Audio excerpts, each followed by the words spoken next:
Hello and welcome to this week's podcast broadcast of This Week in Science, everyone. We are starting the show now. Hopefully I've got the right microphone. Pam, Pam, sprinkle, sprinkle. Blair, you're good. Tap, tap. Yay.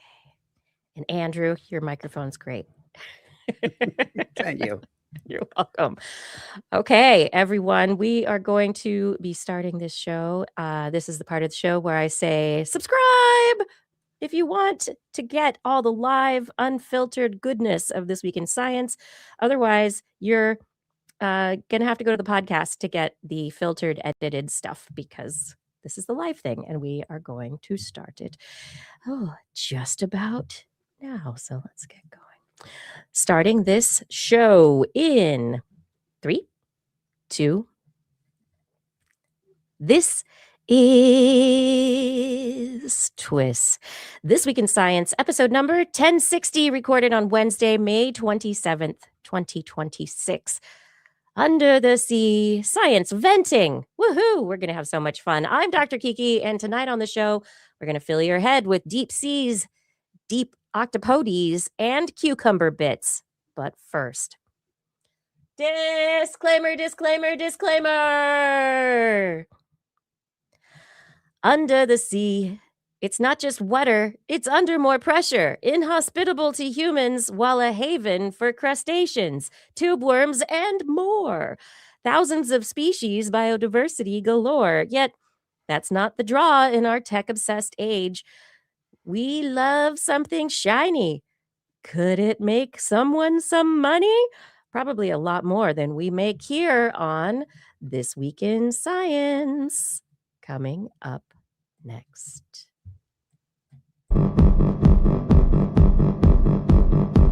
I've got the kind of mind that can't get enough. I want to learn everything. I want to fill it all up with new discoveries that happen every day of the week. There's only one place to go to find the knowledge I seek. I want to know what's happening. What's happening? What's happening this week in science? What's happening? What's happening? What's happening this week in science? Good science to you, Kiki. And a good science to you too, Blair, Andrew, and everyone out there. Welcome to this week's episode of This Week in Science. We are back once again to talk about all the science that we see fit to bring to this weekly program. We are joined by our guest this evening, Dr. Andrew Thaler, who is going to be talking with us about the deep sea this evening. Thanks for joining us. Thank you so much for having me. You're welcome. But we do have some other fun things on the show tonight. Blair, what did you want to bring to talk about in the animal corner? Oh, I have how wildlife are watching us, not just the other way around. I have a new tiny deep sea octopus and time permitting the mirror test again for the show. Yet again, you love talking about it. So let's talk about it. I brought some stories, just a couple of stories for the end of the show. One about cucumber bits. Oh, those lovely sea cucumbers. What did we not know about them? I'll tell you towards the end of the show. And also there's a study about Backrooms. You know, subreddit, Backrooms. Oh, yeah. What There's are a they whole talking about? There's a whole movie coming out, or that's already out now. Oh. It's very, very fancy stuff. So hopefully we'll get to that in the end of the show and the interesting, psychology of these back rooms. But without any further ado, everyone, if you are not yet subscribed to This Week in Science, you should be. No, you can be. Head over to your favorite podcast directory and look for This Week in Science. We are a podcast that releases once a week. If you are not already, if your friends are not subscribed, get them to subscribe. You can also listen to us live streaming, broadcasting every week, Wednesdays, 8 p.m. Pacific time-ish, over on YouTube, Facebook, and Twitch. Look again for This Week in Science. We're over in those places. If you want to get to our website, go visit twis.org, TWIS.org. That's where we also have our Patreon and the link to our Zazzle store if you are interested in finding ways to support this show in an ongoing fashion. But now it's time. It's time for the science. Woo! So I already briefly said that Dr. Thaler is visiting us today for an interview. I cannot speak this evening. I'm doing my best. You're doing great. I'm working at it. Yeah. Andrew is a deep sea ecologist, conservation technologist, and ocean educator. He's been the editor-in-chief of the blog Southern Fried Science for over 15 years and is the co-founder of OpenCTD, which is an open source ocean monitoring platform. Welcome once again to the show. Thank you so much. I'm very excited to be here. I'm excited that you're here too. Do you realize how long it has been since the last time that I interviewed you? I don't. It's been a long time. Well, maybe you want to, I'm just going to grab a moment from this little YouTube video. Oh no. Is it 18 years ago? I think we met 18 years ago. Something like that. Yeah. So I interviewed you back when I was doing Dr. Kiki's Science Hour on network. And so I found episode 102, which was, I believe, 14 years ago. Population structure at much smaller scales. And when not oceans in. Yeah, I'm just moving about what would affect the ocean were based on models of kind of what happens when sea level rise affects the ocean or what happens when overfishing affects the ocean. But these guys went through and took all the effects in totality to see what the cumulative effect of these multiple stressors were. And what it shows is that the worst case scenarios predicted from just one or two effects is actually in general an understatement, and some of our worst case scenarios are actually being surpassed. So some of our worst case scenarios are actually being surpassed was something that you said in this interview. Little did he know what was to come. So I almost wore that shirt tonight. Like, I must wear it again. That would have been pretty cool. That's my tube worm shirt. I do still have it. Oh, that's wonderful. And it even fits some days. That's great. So quick digression. When I got my zoology degree, I had an entire semester where we went tide pooling in Bodega Bay multiple times a week, every week for the whole semester. It was super fun. But you were assigned a team at the start of the semester, and I was team tube worm. That's awesome. Other people were like team crustacean and like other stuff, but I was on worm duty. So I learned quite a bit about how to find the tube worms. Don't you just have to find a whale fall? Yeah, in Bodega Bay, in a tide pool for sure. Yeah. I mean, they get whales there sometimes. I don't know if you're going to get deep sea communities, but you also get shallow water tube worms. You still find your catoptrids, your boring tube worms, if you will. Yes. No, absolutely. Boring because they bore holes, or boring because they're not boring? Let's go with the second one. We'll pretend I planned that pun out ahead of time. That's perfect. So I wanted to dive in after that blast from the past 14 years ago, or it was actually 2011. We talked about the dire condition of the oceans. And there's a lot that has been studied and discovered in the intervening years. Got an update? How are things looking now? It's all better. We fixed it. They haven't gotten better. Ah, shucks. Yeah, broadly speaking, oceans are not doing too great. Microplastics were really just hitting the scene back then. We were just starting to understand just how pervasive they were in the world's oceans. we were still speculating about whether or not the AMOC, the Atlantic Meridional overturning current, was going to shut down, and now we're looking at it rapidly destabilizing. We were predicting more intense hurricanes in the next 10 to 20 years, and we've certainly seen our fair share of some incredibly intense hurricanes. So, yeah, I'd say in terms of our predictive capacity, we are very good at that. And in terms of our avoiding those crises capacity, we are pretty terrible at it. Do you think there is anything that I mean, I keep trying to find those bright lights, right? The spots of optimism where projects are, our people are working toward the betterment of how our stewardship of the oceans. Right now, with this administration here in the United States specifically, I'm guessing that is not prioritized.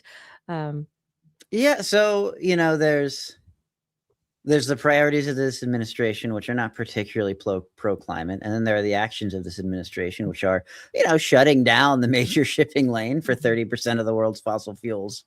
So there are some maybe unforeseen consequences that hope of hopes, fingers crossed, perhaps are the wake-up call that will get us off of our massive dependence on fossil fuels and start refocusing on renewable energies.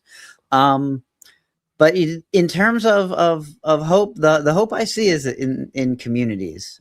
So one of the big changes that's happened since we last interviewed 15 years ago is I got involved in local politics. I am the Commissioner of Climate Change for the town of St. Michael's. So we're an infrastructure commission. It's a 7-member commission that is identifying places of resilience, places that need work, and places where we might need to be considering retreat within our community, and then building the infrastructure that we need to get our town to 2050 and 2100. And there is a lot of people who are dedicated to working, and it's, it doesn't necessarily break down across the political lines you might think they would, because these are people working in their communities where they see flooding happen every day, and they know what the consequences are. And at the end of the day, it doesn't matter whether or not you believe in big global theories, because, if an ambulance can't get to your house at high tide, an ambulance can't get to your house at high tide. And at that point, nothing else matters. And so, there are definitely people who are doing the work and who are putting that work in to build resilient communities for the future.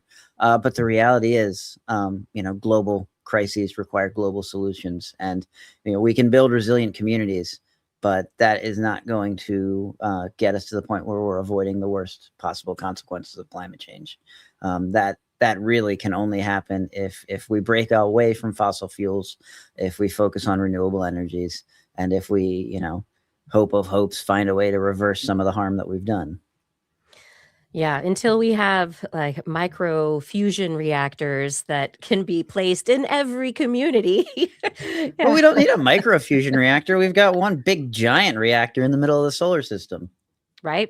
There's plenty of energy that's coming from the sun that is powering so much that, I don't know, battery technology is getting very exciting right now. I'm excited. Battery technology is getting really cool.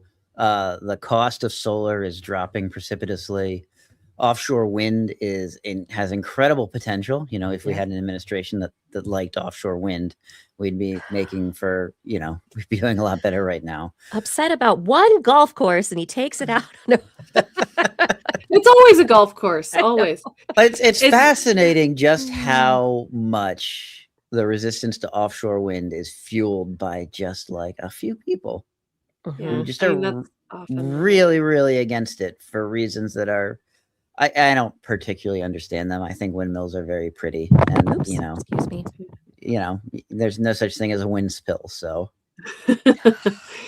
I think the other thing that always kind of is nagging at the back of my brain when we talk about the impacts of climate change and the burning of fossil fuels and all that stuff is that, it's the whole like 2 steps forward, 1 step back of it all, which for right now, the thing that I keep looking at is 2 big things. One is the huge push for return to office. which is just forcing everybody back onto the road and just burning so much. But really more importantly are the data centers. The data centers.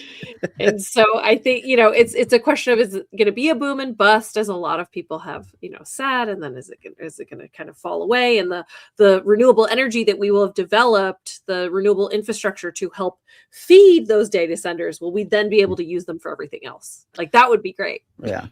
There was, back when hybrid cars were first starting to get popular, there was this theory of moral license, where people who were getting the first generation hybrids ended up driving more because they felt like, because it was a hybrid car, they were getting a little bit of, they were getting the good vibes from the hybrid. And so it was okay to do a little bit more driving. And so the net benefit was sort of negated.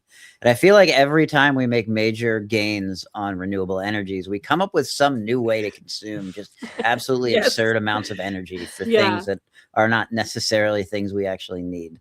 And data centers absolutely just fit right in that bill, even if they weren't being powered by natural gas and diesel, which is where they're going to end up and what's happening. Yeah. And additionally, though, I read an article just today that quantum computing is going to really add to those energy and water needs as well. Cool. Fantastic. Well, we'll just put everything in space. I mean, that's where all the big tech guys want to go anyway. So, I they want to go in a bunker or into space. There. Let them go. I'm perfectly happy with them going to space as quickly as possible. Yeah. The sooner we can get them into space, the better. But as we mentioned, like, one of the things that is moving forward, battery technology, unless they figured out, I think one of the new technologies is sodium based, which is great. But a lot of technology, in addition to batteries, relies on precious metals and critical metals. Critical metals. Yes. Critical minerals. Precious metals are, gold you. and things we like to use as jewelry. But critical metals, critical minerals are the ones we actually need for the commodity supply chain. Right. And they happen to be found very prolifically at the bottom of the sea. And we did talk about the onset back in 2011 of deep sea mining, and how areas were starting to be surveyed, and groups were talking about really wanted to go in and mine. Where are we now with deep sea mining and the search for those critical minerals? So I'm willing to bet when we talked in 2011, I probably said something like deep sea mining is maybe 10 years away. If you put a gun to my head now and asked me to put a timeline on deep sea mining, I'd probably say right now we're probably about 10 years away. Wow. Okay. with a major caveat. So over the last 5 years, there have been some pretty significant advances, both in the policy side and in the technology side for deep sea mining. Predominantly for what are called polymetallic nodules. So polymetallic nodules are these cobble-sized rocks on the seafloor. They form in the deep ocean on abyssal plains. They actually grow, so they form as metals come out of seawater and accrete around hard objects. So it'll often be something tiny, like a diatom test, but every so often it'll be like a shark's tooth. And we've even found nodules that have formed around like a whale's jaw. Like a 4 million year old whale's jaw. So it takes a very long time for them to form, on the order of 4 to 6 million it's a crystallization process. That is that it's mineralization? Scavenging. It's a scavenging process. And I'm not a geologist, so I am not the right person to define exactly what the process is. And the reality is we don't actually know the full chemical process that causes nodules to form. But what you end up with are these cobblestones that are very rich in nickel, and they're very rich in cobalt, and they're rich in manganese. We used to call them manganese nodules. And they're slightly enriched in copper. So those are all 4 critical minerals that have been declared critical minerals by the United States. What constitutes a critical mineral is a political decision, not like a geologic decision or a necessity decision. It's we want this metal for strategic reasons, so we're going to go and get it kind of thing. And so the tricky thing with cobalt and nickel is that we talked about batteries.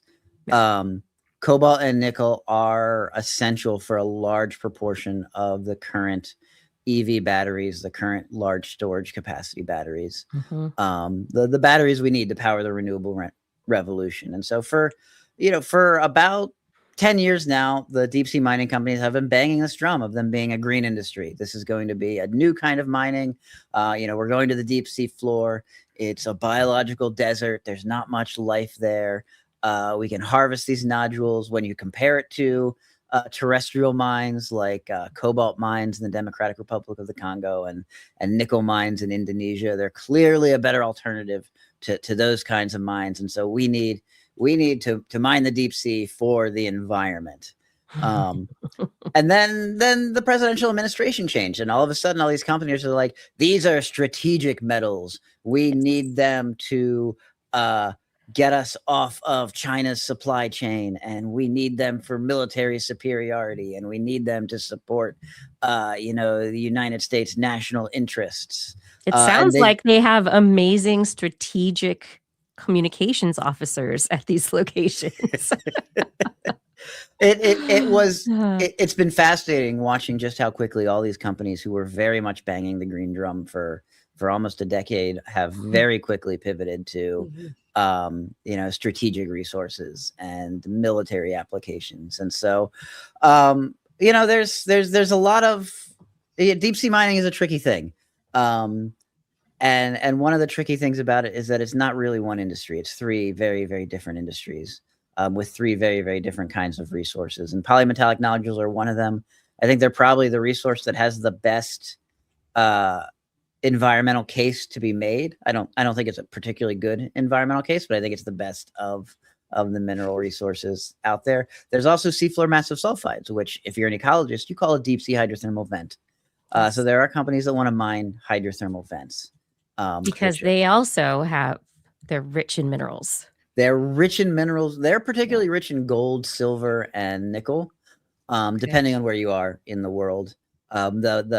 The geologic process that creates the hydrothermal vent plume and fuels these incredible chemosynthetic ecosystems of animals that exist nowhere else on the planet and can eat chemical energy from the heart of the earth rather than consuming the sun. That same process also pulls those precious metals out of solution. In this case, they are precious metals, pulls them out of solution and deposits them on the wall of the hydrothermal vent chimney. So you get this incredibly mineral-rich structure that's also supporting a totally unique ecosystem that is unlike anything else you'll see on the planet. There are also ferromanganese crusts on seamounts. So the topography of a seamount causes that same kind of process of metals in seawater coming out of solution and accreting along the periphery of the seamount. Seamounts, of course, are incredibly biodiverse areas. They support a huge number of commercially important fisheries. They support deep water coral reefs. The largest contiguous ecosystem in the United States is the Blake Plateau cold water coral reef. It's a coral reef that's larger than the state of Vermont, because as Americans, our job is to measure everything in units of various states that no one has any real perspective of how large they are. The size of Rhode Island. Yeah. Size of Rhode Island. It's a tenth of a Delaware. It's a metric Vermont. I guess technically we would be imperial. So there's a cold water coral reef that's bigger than the state of Vermont, right off the coast of Georgia, Florida, and South Carolina. And it was an ecosystem that we didn't even know existed until about 5 years ago when it was discovered. And there 5 years ago? Yeah. How could we? And of course they're like, yay, minerals. So the funny thing is the Blake Plateau was the site of the first experimental deep sea mine in 1970. Oh, wow. So we were attempting to mine it 50 years before we knew that an ecosystem larger than not the smallest state in the US existed. So the fact that there is like this incredible potential for discovery in the deep sea, I think is really kind of the strongest argument against mining the deep sea wholesale, because we know almost nothing about what's happening in the deep ocean. We've observed less than 0.1% of the deep sea floor. And any sort of mining activity is going to compromise a pretty significant chunk of the deep ocean. So with polymetallic nodule mining, which is what everyone is talking about right now, the Trump administration put out an executive order saying we want to expedite the process of permitting for polymetallic nodule mining in the U.S. and internationally. But I'm going to talk about the U.S. first because the international thing is... Wait, how can they do that? Well, that's a great question. You thought about a lot of things, Kiki. So there's this thing called the UN Convention on the Law of the Sea, and it is a treaty that has been signed by 171 countries that regulate... not regulated by any one country. Yes. So it regulates areas beyond national jurisdiction. Yeah. So all the places that exist outside of a nation's boundaries. The vast majority of countries on Earth have ratified this treaty. And the treaty lays out things like deep sea mining and how that industry, if it develops, will be regulated and permitted. It also regulates things like protection of subsea cables. Right now, 99% of our digital data travels through subsea cables. A very tiny fraction of digital data travels through space.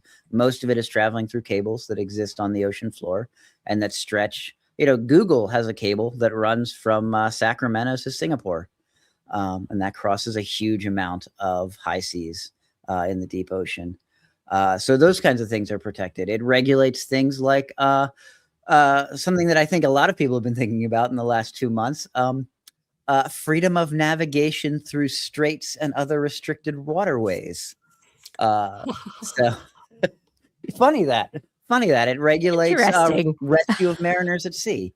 So it's this really bold, comprehensive treaty that covers a lot of how we use the high seas. Yeah. And it's all built on this idea of what's called the common heritage principle. The foundation of the Convention of the Law of the Sea is that the resources of the high seas, be them the space of the high seas for laying cables or the right to transit through them, or the mineral resources of the high seas, those are the common heritage of humankind. They belong to all of us.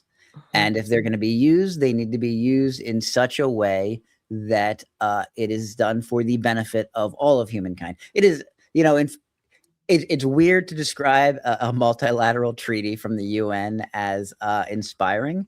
Yeah. But, the actual language of the Convention of the Law of the Sea is, is very, very steeped in this kind of 1970s idealism about the future. This is the birth of the green movement. This is the birth of Earth Day. We're in the middle of Star Trek 4, the one with all the whales. And so there's like this kind of breathless international... There's a lot of optimism. Yeah. There's a lot of optimism. The Soviet Union's on its way down. Things are opening up. Someone just walked on the moon. There's great things happening. And so this treaty that comes out of that moment is this sort of kind of breathlessly optimistic treaty that is really kind of a model of what we could be if we were a bit more committed to working together. And that being said, the U.S. never ratified the treaty. Iran never ratified the treaty. Venezuela never ratified the treaty. Israel never ratified the treaty. Those are the 4 major countries that have not ratified the UN Convention of the Law of the Sea. And so we are not technically beholden to the treaty. The U.S. has, for the last 30 years, treated the Convention of the Law of the Sea as customary law. So we have shaped our national laws to work in alignment with the international agreements. We took a lead role in negotiating the treaty and then walked away from it because Reagan. Because Reagan. I mean, yeah, you don't need to say anything else. Yeah, there's a lot of reasons, but they all boil down to Ronald Reagan's priorities were not aligned with this treaty. And so it's been a struggle. Or was it Newt Gingrich and Kissinger? I don't know. It doesn't matter whose. The answer is capitalism. Yes. Is actually who it was. Ding ding ding ding. A lot of it had to do with how the treaty approached deep sea mining, and the U.S. not wanting to cede potential mineral wealth. And then after we opted not to ratify the treaty, we then didn't do any work on developing deep sea mining for another 30 years.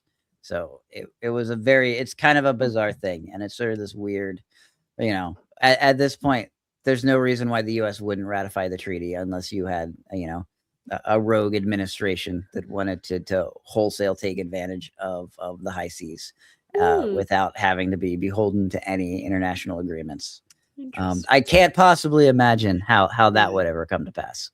Yeah, and we've had previous conversations, and deep sea would also pertain to the seafloor underneath the Arctic, which could be completely melting someday soon. Yeah, so one of the major things the UN Convention of the Law of the Sea also does is set the limits for a country's outer continental shelf. So every country has a 200-mile exclusive economic zone where they are allowed to work and operate and harvest the resources from. It's their waters. They can't limit who travels through them, but they can limit who profits from accessing the resources of their exclusive economic zones. There are countries that want to claim areas beyond that exclusive economic zone on the argument that it is still part of their continental shelf. And so there is a very arcane commission within the UN that hears petitions from nations saying, hey, we want to extend our outer continental shelf. We believe, this is part of our territory. We'd like this to be included in our extended boundaries. And the commission weighs all the evidence and decides whether or not they get to expand. The U.S. has been beholden to that too. We've gone through that process when we've expanded our outer continental shelf a few times. Most recently under the Biden administration, we added a quite significant amount of territorial waters in the Chukchi Sea and off the coast of the Northern Mariana Islands. So we participate in that process, or we used to participate in that process. Russia has very much wanted to claim large chunks of the Arctic as its territory, claiming that the whole of the Arctic really is part of Russia's continental shelf. And so this treaty has been largely the thing that has kept Russia from expanding into the whole of the Arctic. So there are very real benefits from participating in these kinds of processes. One thing that you've done, though, is that you this year testified in front of Congress about your thoughts based on evidence as to the benefit or lack thereof of deep sea mining. So I'd love to hear, what you had to say there, kind of summed up for our audience. Yes. So I was called in front of Congress to testify about the environmental impacts of deep sea mining. And this hearing was in particular focused around several claims the U.S. was making around American Samoa, which is U.S. territorial waters, as well as the Commonwealth of the Northern Mariana Islands, which is also U.S. territory, and the coast of Alaska. So this was in national waters rather than international waters, which is less problematic from an international regulation standpoint. The U.S. does have the right to do what it wants with its own waters. And it is up to the people of the United States to rein in an administration that we feel is abusing that right. And so, some of the things I talked about were our lack of knowledge about the deep sea floor, the long-term impacts of this kind of mining. So with polymetallic nodule mining, you're essentially running a giant vacuum cleaner over the abyssal plain. It's sucking up about the top 10 centimeters of sediment along with all of these cobblestones.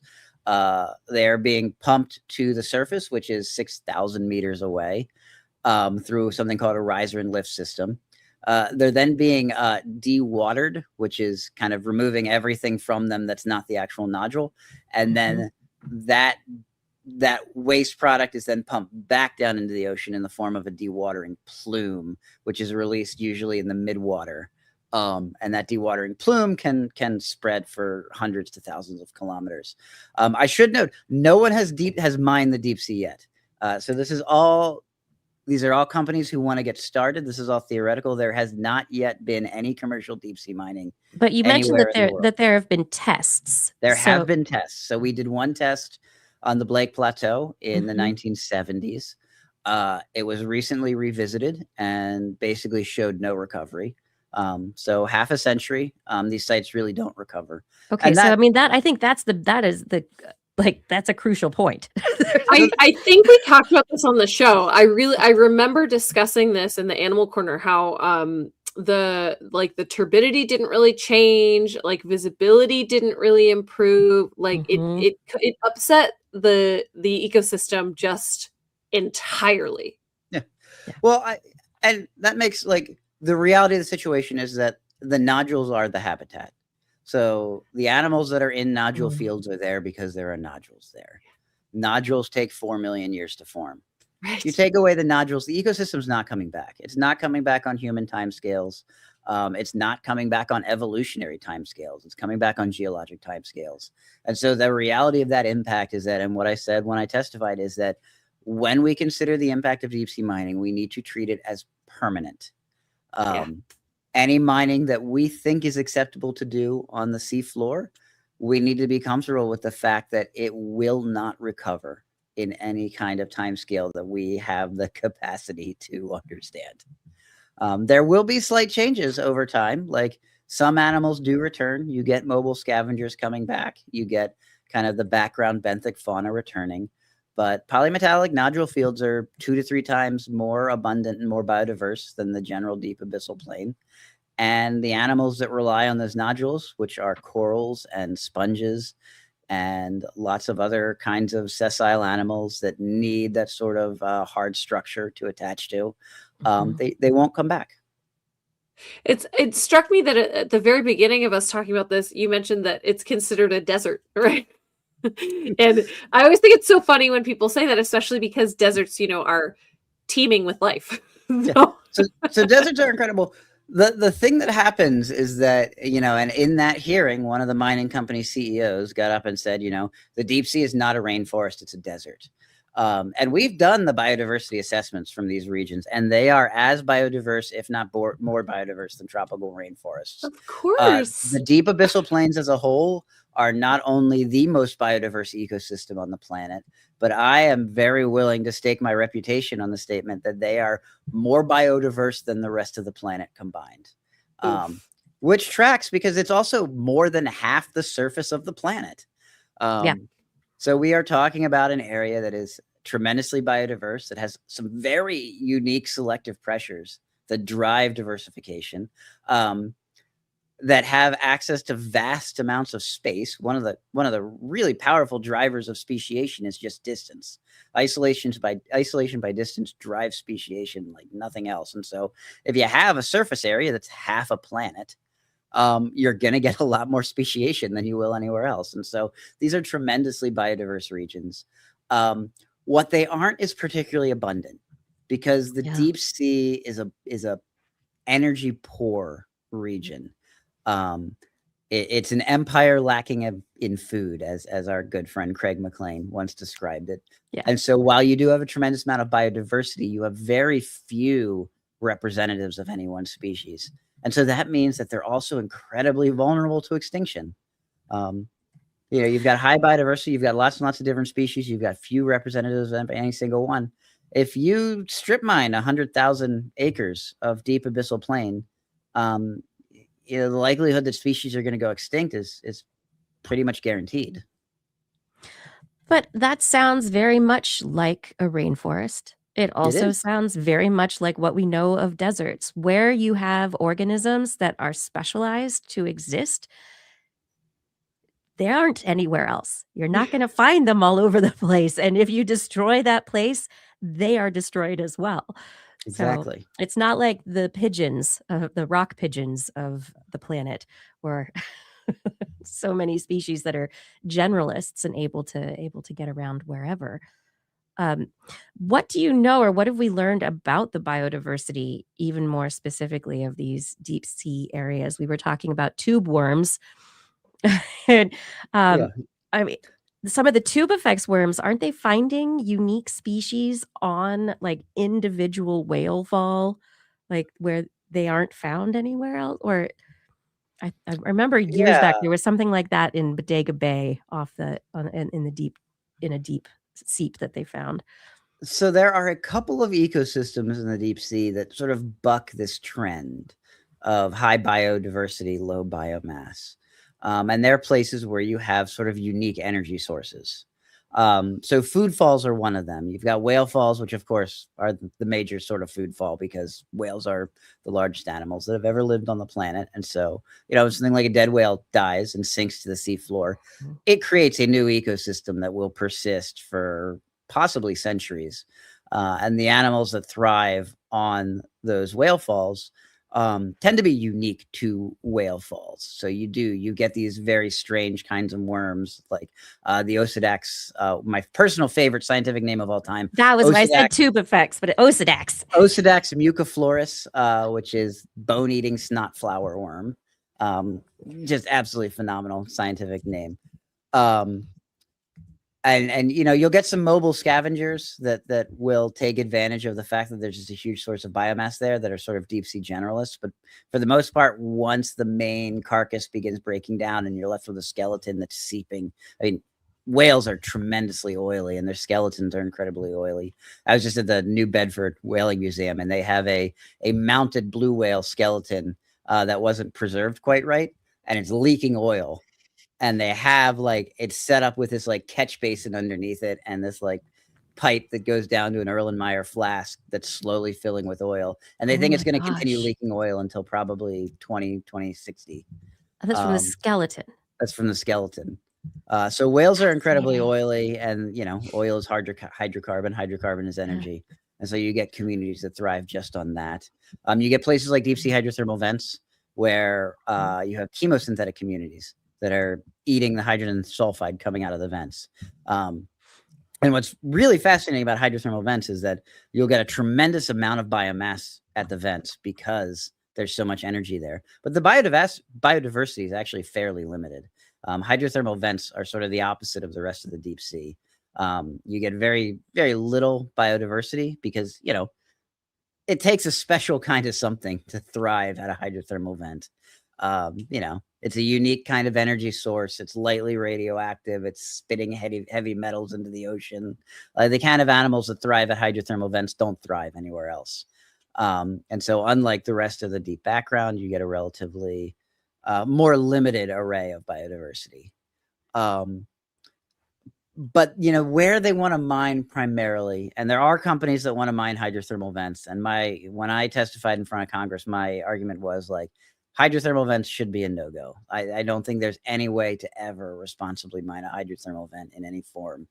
I feel the same way about cobalt-rich crusts on seamounts, these ferromanganese crusts. I think you can't really mine a seamount without completely destroying the ecosystem that lives on top of it. I'm not 100% convinced there's no way to do polymetallic nodule mining. I'm probably close to 98% convinced there's no way to do it at this point. But I'm open to the idea that there is a middle ground between collecting these nodules and respecting the marine environment that I think we could, there's a consensus that could be found. I don't know if we're anywhere close to being there yet. And I don't know if the technology is there yet. You need to send divers down or robots so they can hand pick the nodules. So there's one instead of company that is mining, proposing doing exactly that. Oh, really? Yeah. So they're one of the mining companies has these sort of neutrally buoyant autonomous robots that they want to send down that have manipulator arms, and they're proposing picking the nodules up one by one. I don't know how feasible that kind of technology actually is. They're incredibly early in their development. It is extremely prototype stage. The amount of energy that would be required to charge those, I mean, they're talking about operating hundreds of them simultaneously from ships. Because it has to be at scale. It has to be at scale. It would be an enormously logistically challenging thing. The reality it looked of like a drone mining, show under the water, probably. And it'd be noisy. One of the big impacts from deep sea mining is noise that persists across, a huge amount of the seafloor. They're going to disturb sediment for sure. It's going to disturb sediment. It's going to create big plumes. The decibel production of the riser and lift system that's pumping all the ore back to the surface is, I think the last estimate I saw was about 110 decibels. Which is roughly the same as a bagpipe. I'm a bagpiper, so that's a really good touchstone for me. And I would like to posit that the lifetime of these mines is about 30 years. The operation is continuous, If I stood in your living room for 30 years and played the bagpipes without stopping, that would significantly disrupt your life. Yes, it would. And we have to think about not just the deep sea environment, the rare species, the biodiversity that is at the at the base of the food web, right? It's the those organisms that are recycling nutrients very often. There are scavengers, there are recyclers, there's so much happening, trading one element for another, releasing it back into the ocean for different kinds of uses. We get rid of that and we're taking out a foundation, right? But beyond that, you also have all of the different floors in the skyscraper of the ocean and the different species that live at the various levels, the isotherms within, or thermoclines within within the levels of the ocean. I keep thinking about sharks, hammerhead sharks that tend to like flock to, what do you say, flock, swarm to the seamounts. Hammerheads love seamounts. They love them. Yeah. There's lots of fish that do. They're great food sources. It's rich, and there's a lot happening. And where you have that activity rising up through the ocean, you also have it at the ocean surface and into the air. So you can, and you get whales in there probably. So you're going to be hitting every single one of the kinds of life. Absolutely. I mean, if we're talking about the systems that use the risers to pump the ore up, you literally have a physical structure that transcends the entire depth of the ocean. Yeah. And the ocean is a sink for a lot of things. The ocean is a carbon sink. So that seafloor that's being disturbed has been stockpiling carbon for the last 12,000 years. It's also a microplastic sink. Yes. So something like 98% of the microplastics that enter the ocean end up sequestered in the deep sea. And if you begin disturbing that, then you're remobilizing all that microplastic back into the water column. The nodules themselves are lightly radioactive. Not in the, in the kind of way that bananas are lightly radioactive, but when you start talking about stockpiling hundreds of thousands of tons of them, now you've got a pretty significant pile of slightly radioactive material that's going to be producing radon gas, that's going to be shedding alpha particles. That's probably more of a health and safety issue for the people working on the mining ships than anything else, but can also be spread throughout the water column.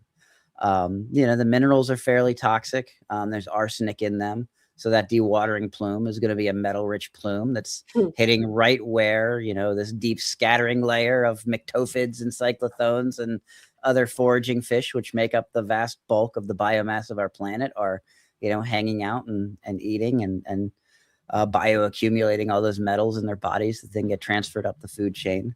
So, there are some real environmental concerns about basically every step of the process of mining a polymetallic nodule field. And, the technology is slowly creeping towards the point where they might be ready to do some commercial test mines. Realistically, they're still a long way off from being able to do full-scale commercial mining. And really realistically, we are centuries away from understanding what human impacts on the deep sea will look like if we have a world where we can mine the seafloor. Shouldn't we be having more of the conversations around your testimony to Congress? Shouldn't we be having more conversations that look 100 years out, that look 1,000 years out, not just look for profits tomorrow, right? I just don't understand how we are giving up conversations about the survival of our future generations in favor of conversations about current day profits. So just here. So I'm slowly coming around to trying to find the what's the solution, what's the ask, how do we get ourselves out of the mess that I mean the presidential we, the United States we, because we have created a unique mess on the seafloor at this moment. How do we get out of it? And one of the hopeful things that, I talk about this UN Convention of the Law of the Sea as this bizarrely hopeful, optimistic, and progressive kind of treaty. One of the things that happened over the last 10 years was a recognition that future generations count as part of this common heritage principle. That when we talk about these resources are the common heritage of humankind, that includes you and me, and it includes the people of Ukraine, and it includes the people of Venezuela, and it includes the people of North Korea, and the people of China, and the people of Russia, and every other country in the world. But it also includes people who haven't been born yet. And we have a duty to ensure that if we choose to exploit these resources, we do it in such a way that we are not depriving future generations of something essential. So, my big ask now, and it's a very big ask, is get the U.S. to ratify the treaty. I don't know how we get there from here. The good news is, there's a two-step process for ratifying a treaty in the United States. One is the president has to sign it. Bill Clinton signed it, so we don't have to get another president to sign it. The second is that a Senate has to ratify it. So you got to get, 60 senators to ratify the treaty. Seems like we need to vote. And I mean, it all comes down to that, doesn't it? It's the other thing, though, that I keep thinking about with stuff like this is that I think at the base level, we need to just be telling people about how cool the ocean is, because I think that there's still this prevailing idea that, the ocean is so vast and that it's mostly just water, and then there's occasionally a fish in it, so it's just changing that kind of narrative to encourage people to wonder and be in awe of everything that is in the ocean, and show how complex it is. So you will never, and you as in anyone listening today, anyone alive today, you will never come closer to experiencing an alien world than you will by exploring the deep ocean. And here's one of the big tragedies. When I started my career, which is 20 years ago now, and that hurts me to say, and that video you showed is making me feel a little grayer than I should be. You've let your hair grow out. You're doing great. It is. Well, so I'm writing a book, and I'm not going to cut my hair until it's done, because good. It'll get very annoying right around the time my deadline comes up. Perfect. But in my career, we have lost almost half of the US's research fleet. So we have decommissioned 17 research vessels without replacing them. 17? We have lost a significant capacity. We have gone from 6 or 7 deep submergence vehicles, so Alvin class submersibles that can dive the deep ocean. We've gone from 6 or 7 to 1. We only have the Alvin left. Seriously? Yes. Is everything else that we have private? So I'm talking the U.S. Other countries have actually invested in deep ocean exploration.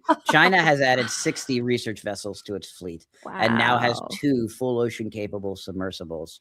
India is in the process of building a 6,000 meter capable submersible. Japan has rapidly expanded its research fleet and its robotics fleet. All the other major economies of the world are investing in deep ocean exploration. We are the only ones who are basically pulling back and saying, and it's easy to say, oh, we blame it on the guy currently in office, but this has been a 25-year process of systematically defunding ocean discovery. Yeah, while being the leaders in deep ocean discovery. Okay, so we've been the leaders. We won't be for long. Since deep sea hydrothermal vents were discovered in 1977, there have been on average 1 hydrothermal vent level discovery every 10 years in the deep ocean. These are discoveries that fundamentally change how we understand processes of life on Earth. Hydrothermal vents completely shifted how we understand energy production and how organisms act together in symbioses. We discovered methane hydrate seeps that had similar processes happening. We discovered whale falls and other sorts of food falls. We discovered all these kinds of ecosystems. Every single one of those discoveries happened either on a U.S. research vessel or in partnership with the U.S. research program. Every single one until last year when China made their first major deep ocean discovery. They found the deepest complex ecosystem in the world, a chemosynthetic worm community at about 8,000 meters in a hadal trench. And that was really the first discovery that happened without the U.S. involvement at all. And I'm not a China fearmonger. I think it's great when countries are investing in deep ocean exploration. Absolutely, everyone should be making their own discoveries. But the fact that the U.S. has fallen so far from where it was as a leader in deep ocean discovery to now, where we're functionally operating a skeleton fleet of research vessels and just hanging on to resource lab. I mean, Alvin is a 60-year-old submersible. And it's been retrofitted and rebuilt many, many times. So it is an incredibly modern machine, but like, we have not built another submersible since Alvin. The Russian Federation built 2 more submersibles since the Soviet Union fell that have greater depth capacity than Alvin.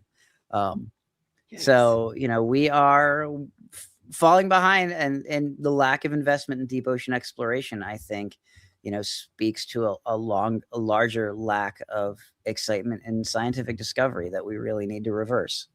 It's interesting, though, because as you're saying this, I remember a couple of years ago here in Oregon, a US, I think it was USGS vehicle being retired.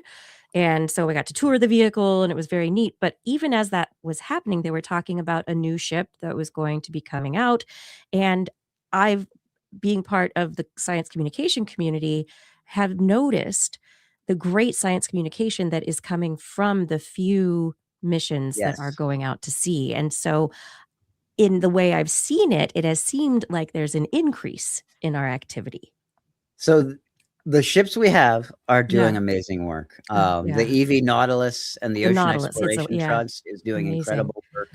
Yeah. But we should have 60 EV Nautiluses. We shouldn't have one. We should have, we should have an armada of boats like that. We should have one in every ocean in the world streaming ROV live streams continuously. We should be the level of exploration that we could be doing if we properly invested in deep ocean exploration is orders of magnitude more than what we're doing now. There's so much we could be doing. One of the things about the deep sea, Blair, you were talking about, it's how people are, it's far away, do you talk to and I'm finding lots of parallels with space, right? That the deep sea environment. Yeah. So, astrobiology is a huge component of deep ocean exploration. There are lots of partnerships with NASA.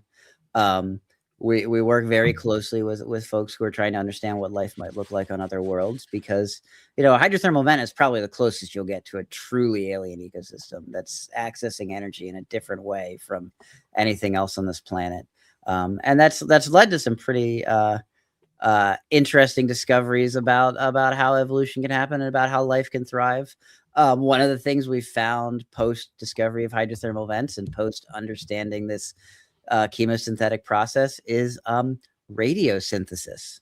So we've now found fungi that have evolved within the sealed reactor housing of Chernobyl to eat decaying cesium and grow off of the decay of cesium atoms on a process that they've hijacked that looks like photosynthesis but isn't.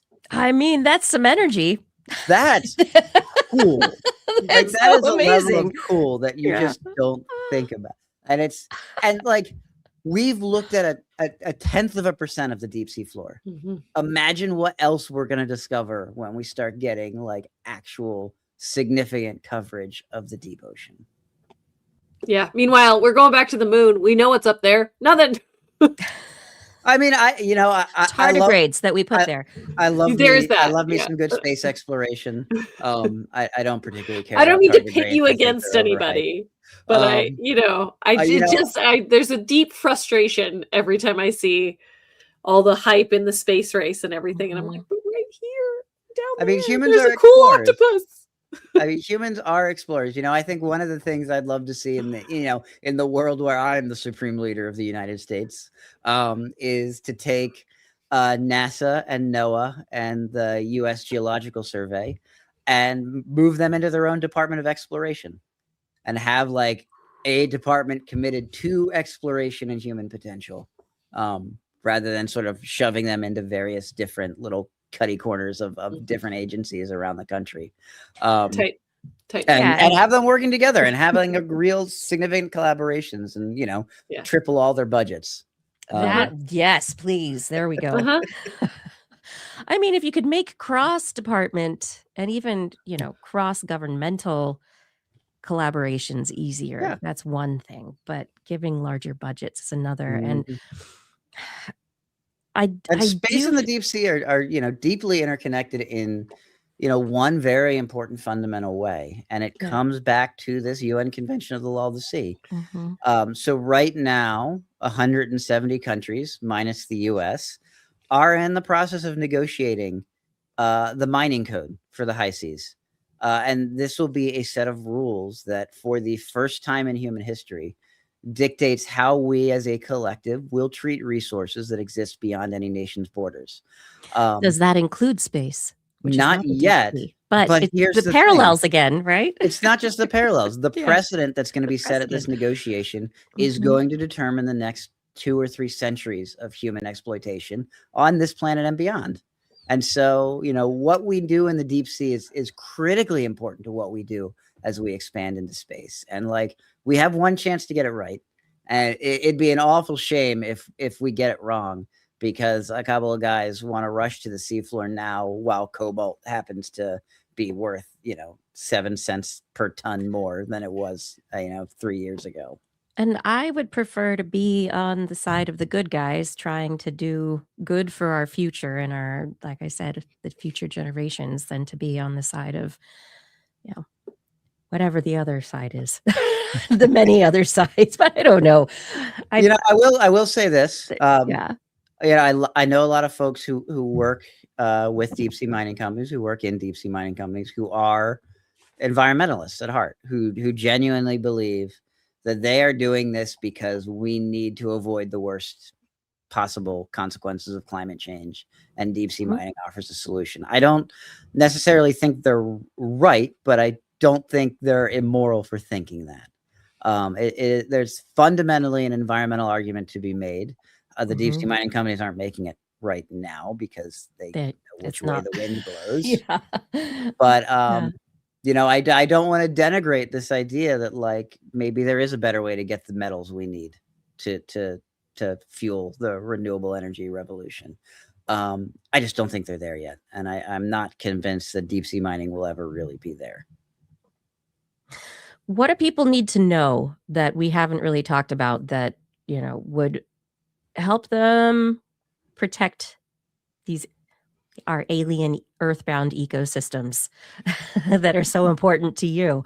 And to man, what do we need to know right now? The problem is what we don't know. Okay. That's what we need to know is that we don't know, right? Fundamentally, I'd love to say I do, primarily a researcher, but the reality of the situation for the last 5 years, I've been working in policy more than anything else. And I know how much policymakers hate when you say we just need more data. We need more data. We need more data. But it's completely true in the deep sea that we just have no data. We have been exploring the deep ocean for 200 years. With actual robotic assets that are capable of doing comprehensive surveys, less than 40 years. We've observed a fraction of a % of the seafloor. We haven't even mapped the entire ocean at large scales. We are, in a very real sense, exactly where we were 200 years ago. We are just getting started. And so I think to say that we have any answers about what impacts are going to be on the deep sea floor now, when we barely understand what's there, is so presumptuous as to be absurd. Yeah.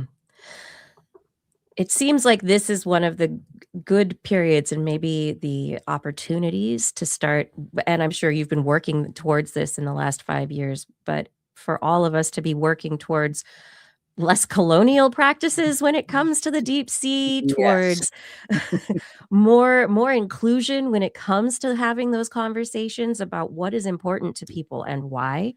Mhm. And, bringing the precautionary principle to bear, but in a balanced way, Yeah. Well, and that's, What I can we mean, that do? really, that gets to the heart of why this current rush to expedite permitting is so irrational and in a lot of ways so unethical. Because you look at where they're proposing, it's American Samoa, it's the Northern Mariana Islands, it's rural Alaska, it's predominantly indigenous communities who Yep. have been downtrodden by the U.S. and by their position as territories within the U.S. without full representation. The Department of the Interior put out an RFI, a request for information, from American Samoa and from Northern Mariana Islands, looking for opinions, looking for the public perspective. They're required to. I How don't did think they they did it. advertise this RFI or ROI? Not well. Not well. How'd they let them They- know they were looking for Put it their on the federal opinion? register. All they have to do is put it on the federal register. It's then up to us to make sure people know it's there. Yeah, that makes Um, sense. That doesn't seem like an outdated policy on how to do that. They got That's fine. something like 76,000 comments from American Samoa. I'm pretty That's confident awesome. nearly the entire population of American Samoa put in a comment. Yep. It was unilaterally opposed. Wow. And this is across political, like American Samoa is a relatively conservative territory. Their governor is a Republican. Most of their state house is Republican. They were unilaterally opposed to deep sea mining. Northern Mariana Islands, same thing. They got nearly 100,000 comments. They got more comments because people are a little mobilized because the RFI for American Samoa had gone out, and also because the Mariana Trench, which exists within U.S. national waters, like the Mariana Trench is a feature of the United States, happens to be the only feature of the deep sea that is a household name. So if you ask anyone to name like a geologic feature of the seafloor, they're going to say the Mariana Trench. It's the thing in the ocean that people know about. And so people got worked up about it. Again, the comments were unilaterally opposed to deep sea mining. And in both cases, the Department of the Interior came back and their proposal was to double the lease area. We basically didn't listen, and we're doing what we want anyway. Exactly. The answer there. So they haven't actually issued a call for leases yet. That will come, and when that does come, that will be up on the Federal Register for comments again. And I know it feels like when you put these comments out, you're howling into the void, and no one's listening, especially when they do things like double the recommended area after getting opposition. But those comments do matter. They matter now. They matter if those leases are challenged in court. They matter if a new administration comes in. They matter if a new Congress comes in. And so making sure those comments are on the record and that there is a clear record of opposition to this from the people most affected is really important. Do you share information about the RFIs and the? We do. Anytime it goes out, I'll put it out on. I usually will put it out. I'm only on Blue Sky now. I've dramatically decreased my social media presence for why many reasons. But I'll put it out on Southern Fried Science when my blog is working again. I did try to go to your blog, and I had it said no. We've been in the process of moving servers, and there's like 20 years of code rot that has just made all of my databases a disaster. Switching between like 6 or 7 different hosting platforms and all that. So I understand. It's been like a month-long process of migrating to a new server that should solve all our problems until we do it again in 5 years. But in the meantime, it's great to know that you're on Blue Sky. And what's your Blue Sky handle so we can share it? I am Dr. Andrew Thaler on Blue Sky. Okay. I will make sure and get that into our show notes. Woo. So that people can find you, so that it's out there, so that they can follow you on Blue Sky if they're on Blue Sky, and hopefully be able to see these RFIs come out, because if people are in the right place, who can, and following people who are sharing this stuff, this is the kind of thing that, we can work together to get the word out about, so that, Absolutely. maybe we can have good responses like in American Samoa. Yeah. So we are expecting to see lease sale announcements happen in the next few months. It seems like they're trying to rush them out before the election, because a new Congress is new rules. We're expecting to see an RFI for an area off the coast of Virginia for metal rich sands, which is a more complicated question than kind of the traditional deep sea mining stuff, just because of where it is and how it's already been used. We're expecting to see an RFI for Guam. Guam someone just here voted. asked what RFI is. It's request for information. Request so for anyway, information. yeah. Sorry. The government has an obligation to ask its citizenry for information, thoughts, opinions, evidence. Yeah. Yes. Yeah. And there will be requests for comments down the line on things too. Mining companies are putting in applications, and those applications go up for comment as well. And I try to keep people informed when those go up too, but they are, they're very technical documents, and with things like those, it's probably more important to get the necessary experts lined up to comment on them. But the RFI is the request for information for sure. Everyone should be, more than anything else, being able to say, 90,000 people submitted a comment, 100,000 people submitted a comment. That's a big deal. That's a huge, huge proportion. I mean, usually these things get dozens to hundreds of comments, not hundreds of thousands. So, being able to mobilize that many people is important. I think that if we can immobilize across the board on these kinds of things, I wonder sometimes how many people are aware of these processes, right? Just generally. Yeah. And who's keeping an eye out for, the governmental RFIs to see if there's something they want to comment on. That's not something that a lot of people pay attention to in the everyday. So just like, no, there's a few unfortunately, organizations that keep track of that. Yeah. And it's, important to keep up to, keep up with a few organizations that are tracking them. And, you pick a couple issues you care about and make sure that you're paying attention to those. Everyone doesn't have to pay attention to everything all the time, but, I'm laser focused on deep sea mining. I have colleagues that are laser focused on issues like MPAs, like fisheries, other kinds of exploitation activities in the high seas. Obviously, a plethora of other social justice issues across the board, but if you try to pay attention to every single one, you'll burn yourself out immediately. Pick the topic that you have the most capacity to deal with, and full bore ahead. Yeah, pick your battles also, right? Yeah. Pick your battles, pick your team. Yeah. So, is there anything before we finish your interview? I know it's very late where you are.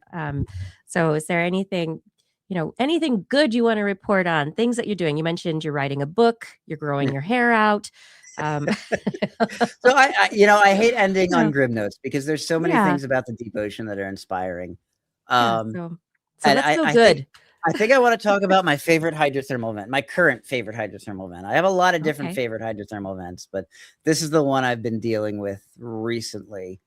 And it's a relatively unknown little place called Baltimore City. What? So this is such a wild story that I have to share it. So please. Oh, this is great. In the early 1800s, a man named Isaac Tyson Jr. Discovered chromite deposits in Baltimore. Chromite is obviously, it is a critical mineral. It is used to produce chrome. It is used to produce stainless steel. It is used to produce pigments.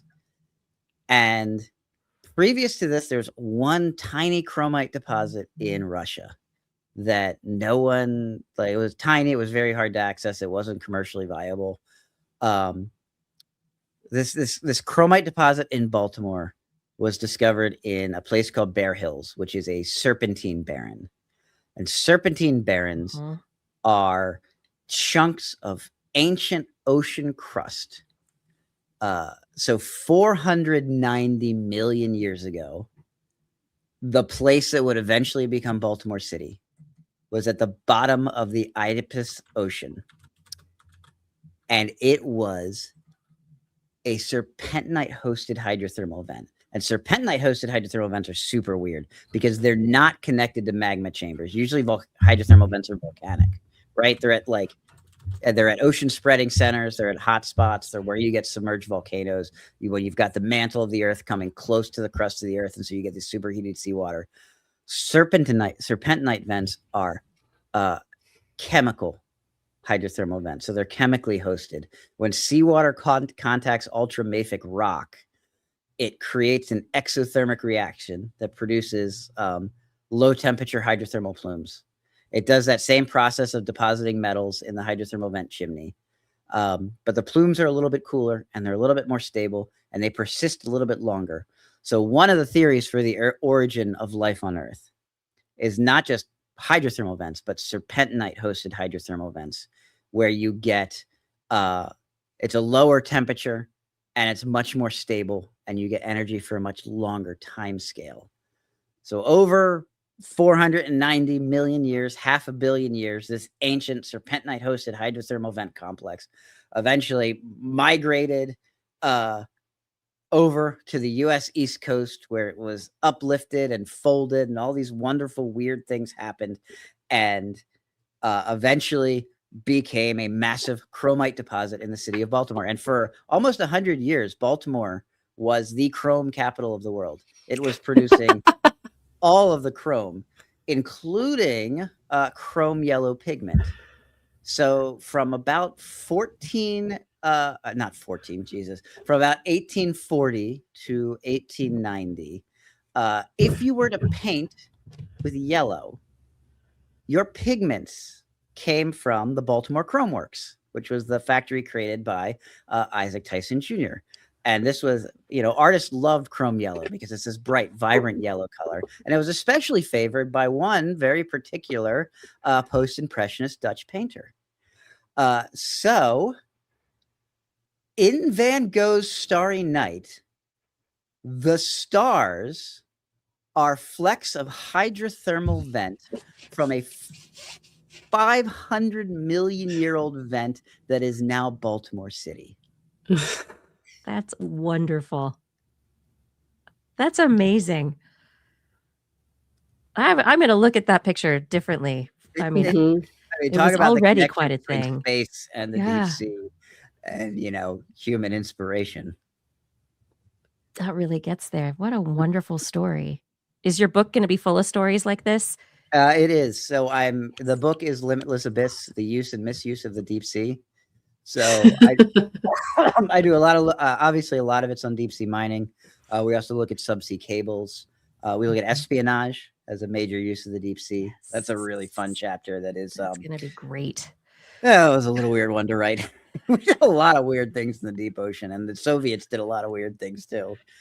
We look at Point Nemo, the spacecraft graveyard in the middle of the Pacific, where we deorbit a lot of large space assets that don't burn up in the atmosphere. So when the International Space Station goes down, it'll go down there.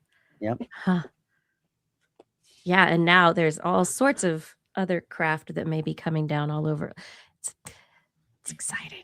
Oh, yeah. We're going to have just a wonderful archaeological record on Point Nemo for future deep sea archaeologists to discover more about the past humans. Yeah, they're going to have their own little ecosystems growing on there. Yeah. Unfortunately, Point Nemo is a very big target, so it's pretty spread out. It'd be hard to actually find anything there. Well, I'm sure that future archaeologists will have better tools than we will. I don't know. Perhaps. We can only hope. So we got your Blue Sky address, but where can people find you? And so we've got the Southern Fried Science is not active at the moment because you're fixing everything. But let's see. I've got your website here that is Southern Fried Science exists at the moment. Is it? You'll see DNS servers have migrated. Yeah, so we have Southern Fried Science, and I also have Oceanography for Everyone, which is my open source instrumentation program. I'm opening. Yeah, it's there. Yay. Okay. Southern Fried Science has so much great writing in it. There's just a great archive also. So historically, there's just some wonderful progression of various stories over time and different topic areas. And so it's fun to see the evolution of our thinking over. It's been 18 years now that we've been running Southern Fried Science. It's great.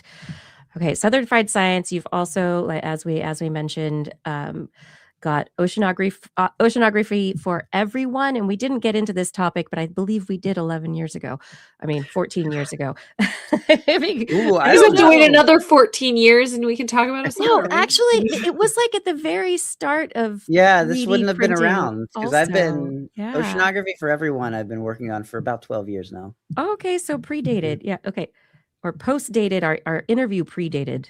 Yes. This, but so for those of you who might be interested in ocean science tools that can be DIY'd, low cost, this is a great place to go. Talk to Andrew, and then yourself. We've got your website, andrewdavidthaler.org. It's a play. I don't think I've updated that one in like 4 years. There's great. It's great. I had so much fun digging around on your various websites, looking for stuff. I was like, oh, let's talk about this. This will be great. It's fantastic. Thank you so much for joining us. You are very welcome. Yeah, it's been wonderful talking with you again and revisiting old topics in light of new developments and thinking about like the future of this stuff. And I'm going to be very excited to bring you back when your book is out. Absolutely. I have to finish writing it. Okay, so we won't keep you up any longer. Go get to work. I mean, no, get some sleep and then get back to work. No, just do what you need to do. Well, it's been wonderful talking with you, and thanks for having me on. Thank you so much. Yeah, have a wonderful night. I'll talk to you soon. All right. Good night. Great night. All right, everybody. That was Andrew Thaler, and he, as we saw, he is affiliated in multiple places: University of Delaware, University of Maryland, oceanography for everyone, Southern Fried Science. He's got a lot of things going on. I think his book's going to be amazing. Yeah, I look forward to that. I think that's going to be really interesting. I think so. Yeah. Anyway, this is This Week in Science. Everyone, we have a few stories to talk about before we head home for the night. So thank you for being with us so far. And maybe I'll get Andrew back in another 15 years. No, maybe sooner than that. But if you would like to continue watching the wonders of This Week in Science, head over to TWIS.org. Make sure that you're subscribed to us on whatever platforms you like to consume your media. And additionally, click that Patreon link or the Zazzle link, and you can help support this show and keep us going even in these dark times. Be our points of bright light. Help us keep doing this every week and bringing you good interviews and great science information. TWIS.org. Click on that Patreon link. Become one of our monthly supporters. Support us in an ongoing fashion. Get your friends to subscribe to. All of you. We can't do it without you. Thank you so much for your support. And now it is time to keep Blair up a little bit longer because it's time for her part of the show. Blair's Animal Corner. She loves our creatures, great and small. Biped, millipede, no pet at all. You want to hear about animals? She's your girl. Except for giant pandas and squirrels.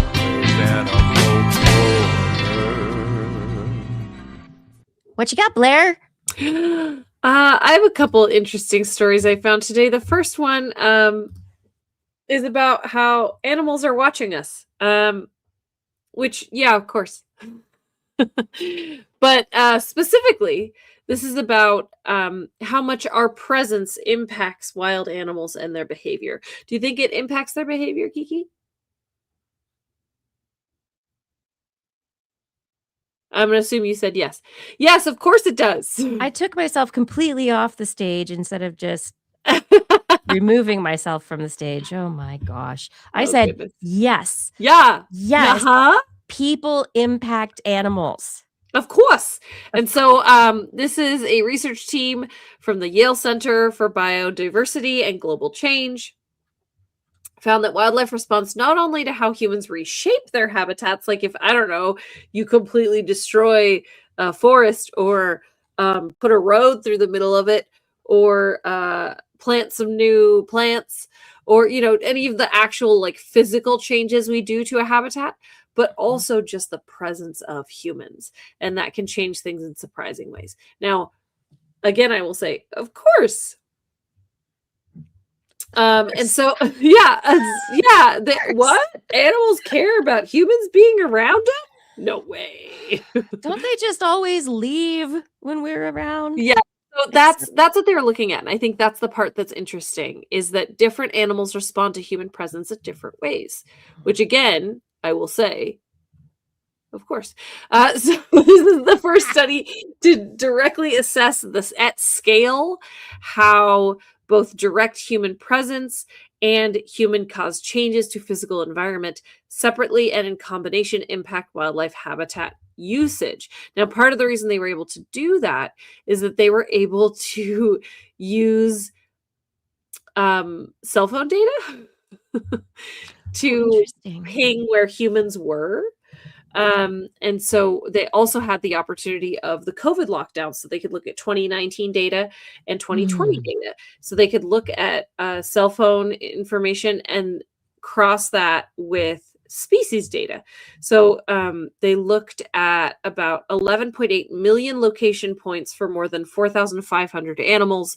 That included white-tailed deer, wolves, coyotes, raccoons, skunks, quote unquote big cats. Basically, they mean mountain lions. And then some birds, including vultures, hawks, ducks, cranes, and storks. They looked at 37 species in total, 22 birds and 15 mammals. And this was in the United States.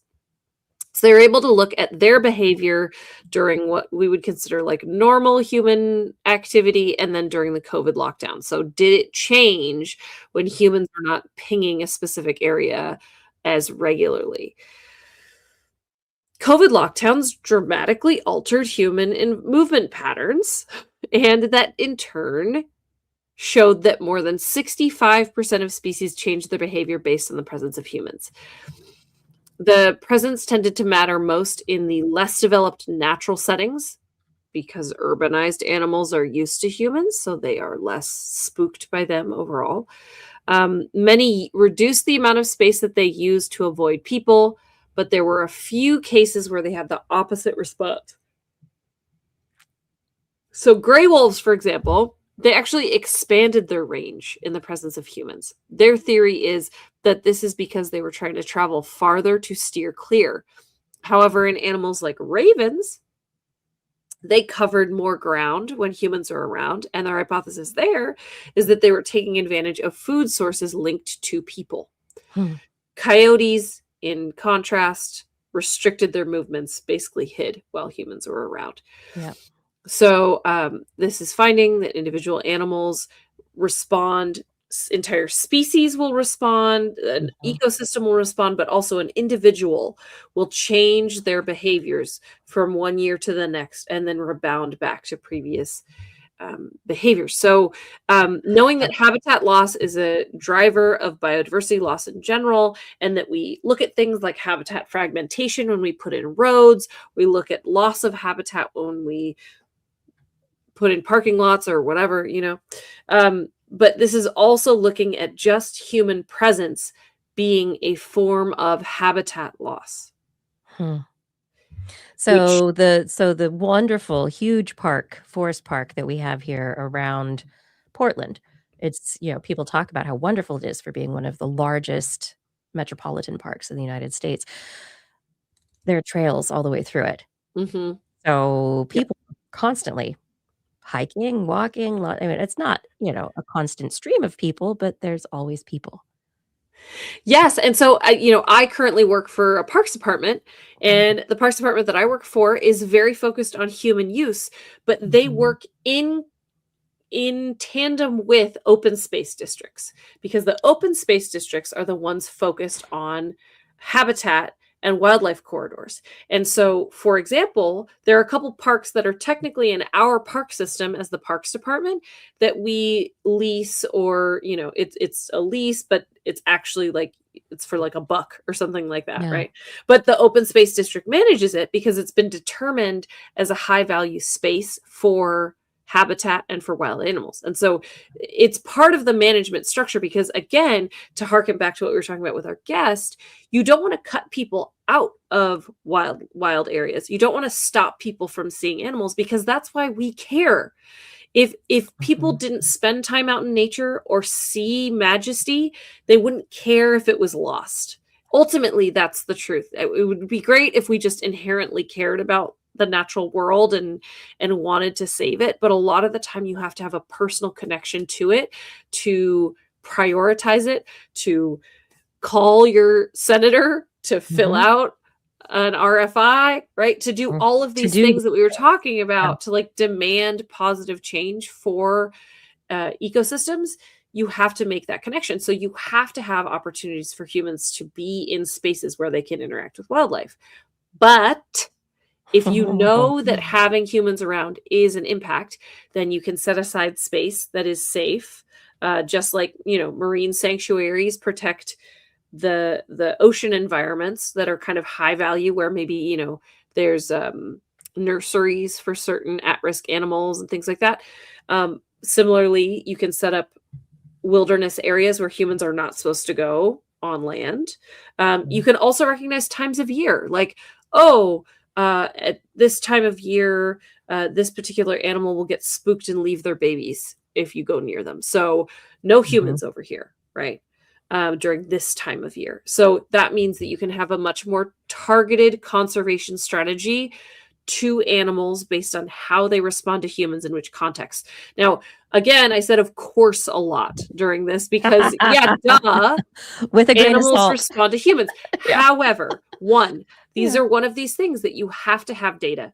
If you're going to demand change in how we manage a space and how humans act in a space, you have to have data. You can't just say like, well, duh, animals care about humans. You can say 65% of these animals that we tested had a change in their behavior because of the presence of humans. So we need to create some conservation strategies. But also, you need to recognize how each animal behaves, how impactful it is, how much they can rebound. Like, these are all different kind of facets of, yes, of course, animals respond to human presence, but how? How does this species respond at this time of year? How does this species respond in this particular type of habitat? And it's part of the overall kind of impact strategy. And I really like the idea of talking about human presence as a form of habitat loss, because I haven't really heard that before, and it makes a lot of sense. If you're doing ecotourism, like, you might not actually be touching anything, but you might be fundamentally changing that space.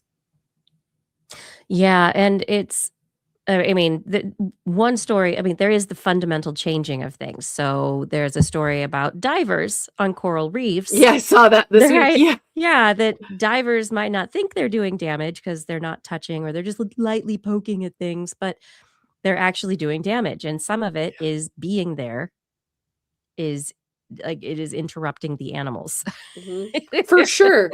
Yeah. And then you flip your flipper and you send a huge wake of water that is very forceful towards something that might be very delicate and can break things.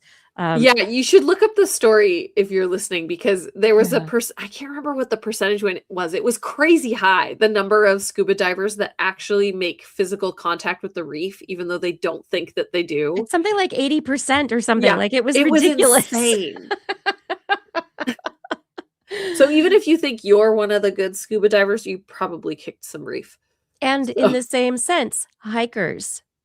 mountain bikers, rock climbers, people who think they're really good at mountaineering and, leave no trace kind of individuals, you're still there. And there is probably some kind of damage you're doing that as a big human that you don't even realize you've done. Absolutely. Yeah. Yeah. No, for sure. Yeah. Yeah. So unrelated, perhaps related. I also wanted to talk about a brand new tiny blue octopus that was discovered. I love those. Speaking of under the sea. This was discovered in 2015. However, it was finally described and given a genus and species this week. So this was finally released in a paper, along with some modeling of the animal, which I think is really cool. And that's what I mainly wanted to talk about. But there was something really interesting that came to mind while I was reading this study on the heels of the one that we just did. So I just want to see if, Kiki, if you end up getting there also. Okay. I'm very curious if other people would follow the same thought process here. So this is in the Galápagos Islands. And in 2015, there was a deep sea expedition aboard the Nautilus. We were just talking about that in collaboration with the Charles Darwin Foundation and the Galápagos National Park Directorate. They used a remotely operated underwater robot to explore the ocean floor. It was near Darwin Island. And they found about 5,800 feet below the Earth's surface an octopus. It looked a little different. It was blue. It was tiny. It's about the size of the palm of your hand. So cute. And they collected it. In fact, they collected thousands of specimens on this trip because that's what you do. You're out there with your machinery and all of your equipment. You collect the specimens. You take them back. And then you spend the next 11 years figuring out what they are. Yep. Sometimes much, much longer, right? Especially Sometimes soft-bodied creatures. Yes, absolutely. Yes. So they had many, they say dozens of deep sea specimens that they collected.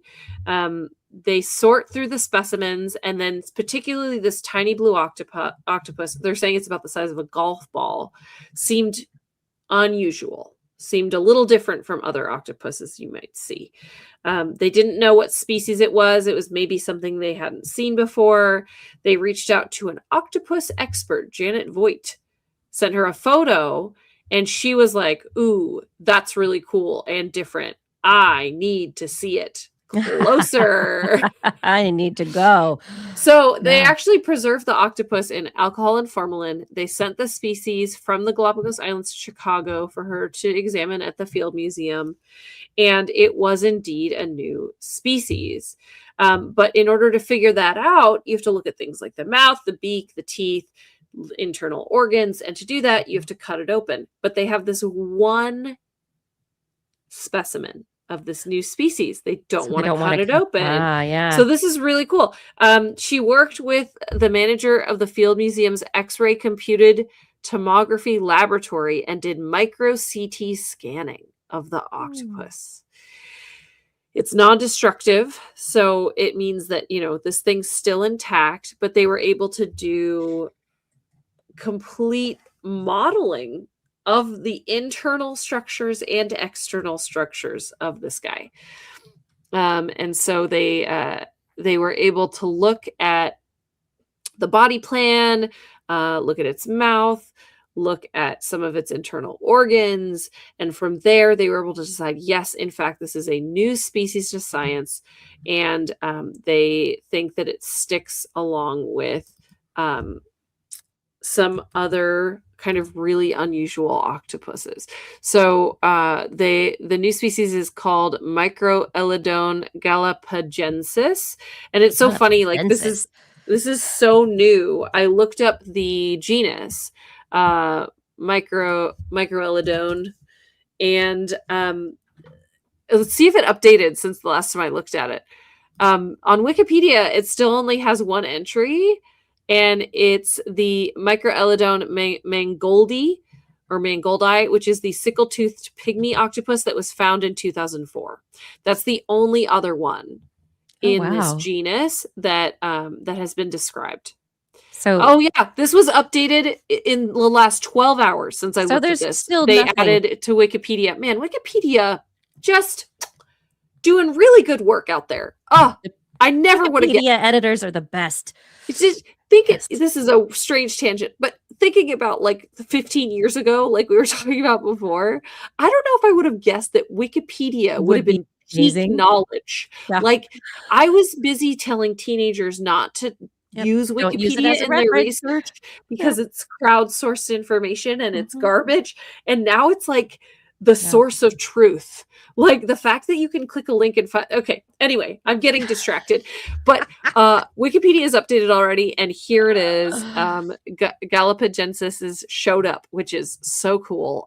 So there's only 2 of these guys now, but they're in Megalodonidae, which is a family of octopuses, and it just they're cool little guys. They produce fewer and larger offspring than octopuses that live in more tropical climates. Their eggs are large, and they have about 43 species in 12 genera right now. So it's not a huge octopus family, but it's something. But they found that this is where this guy belongs based on all of the CT scanning and everything like that.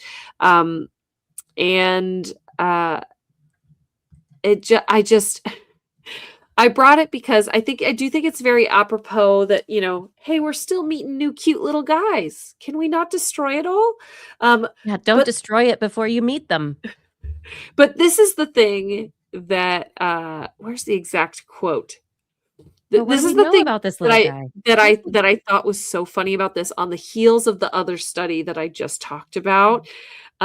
Is that they were like, we never would have found this little guy except that like we were using a remotely operated vehicle, so it didn't disturb the octopus, and we can see things that aren't disturbing to animals like it would be if we were down there in a submersible.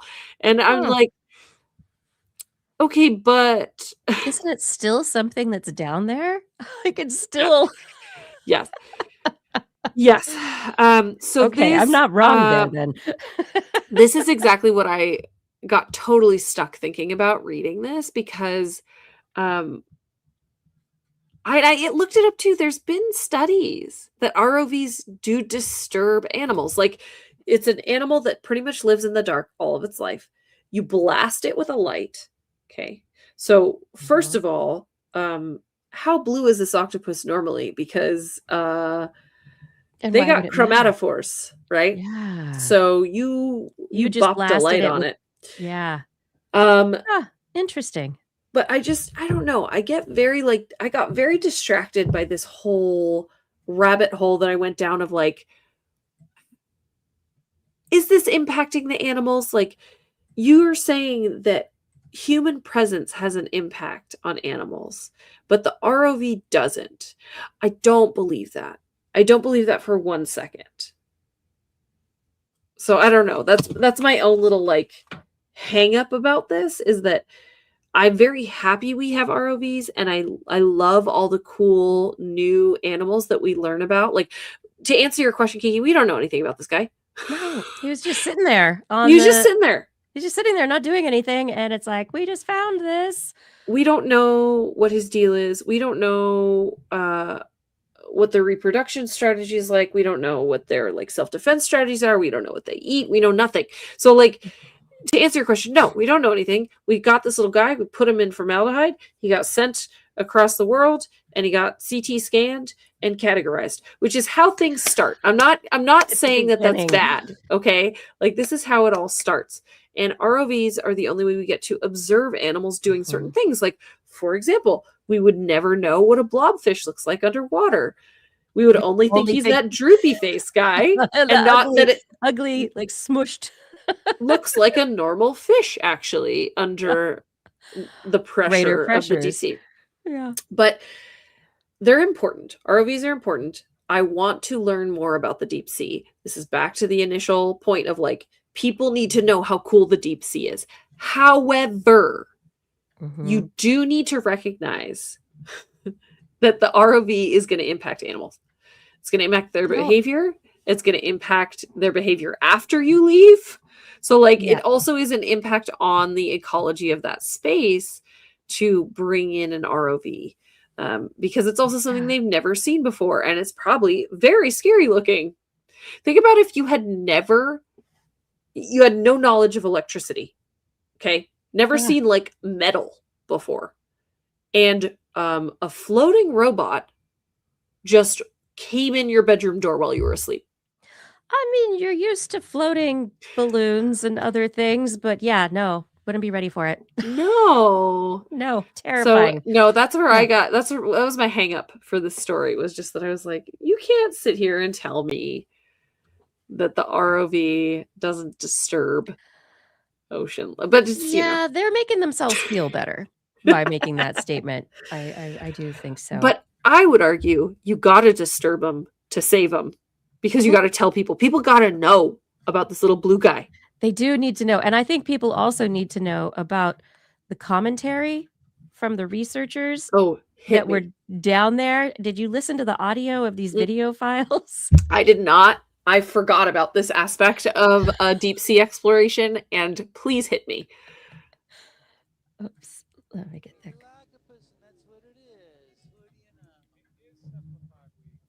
Can you turn it up? I don't know if I... Cute little guy? Oh, I can't get...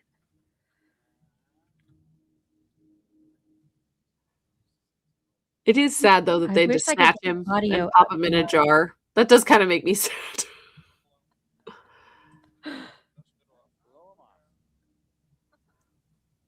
Anyway, yeah, part of the conversation is like, it's a cute little guy. And there's one cute little someone else is like, oh my gosh, I want one. You know, so they're like having the same kind of conversation that people in the audience are having right now. The kind of thought that you have upon seeing this little blue octopus.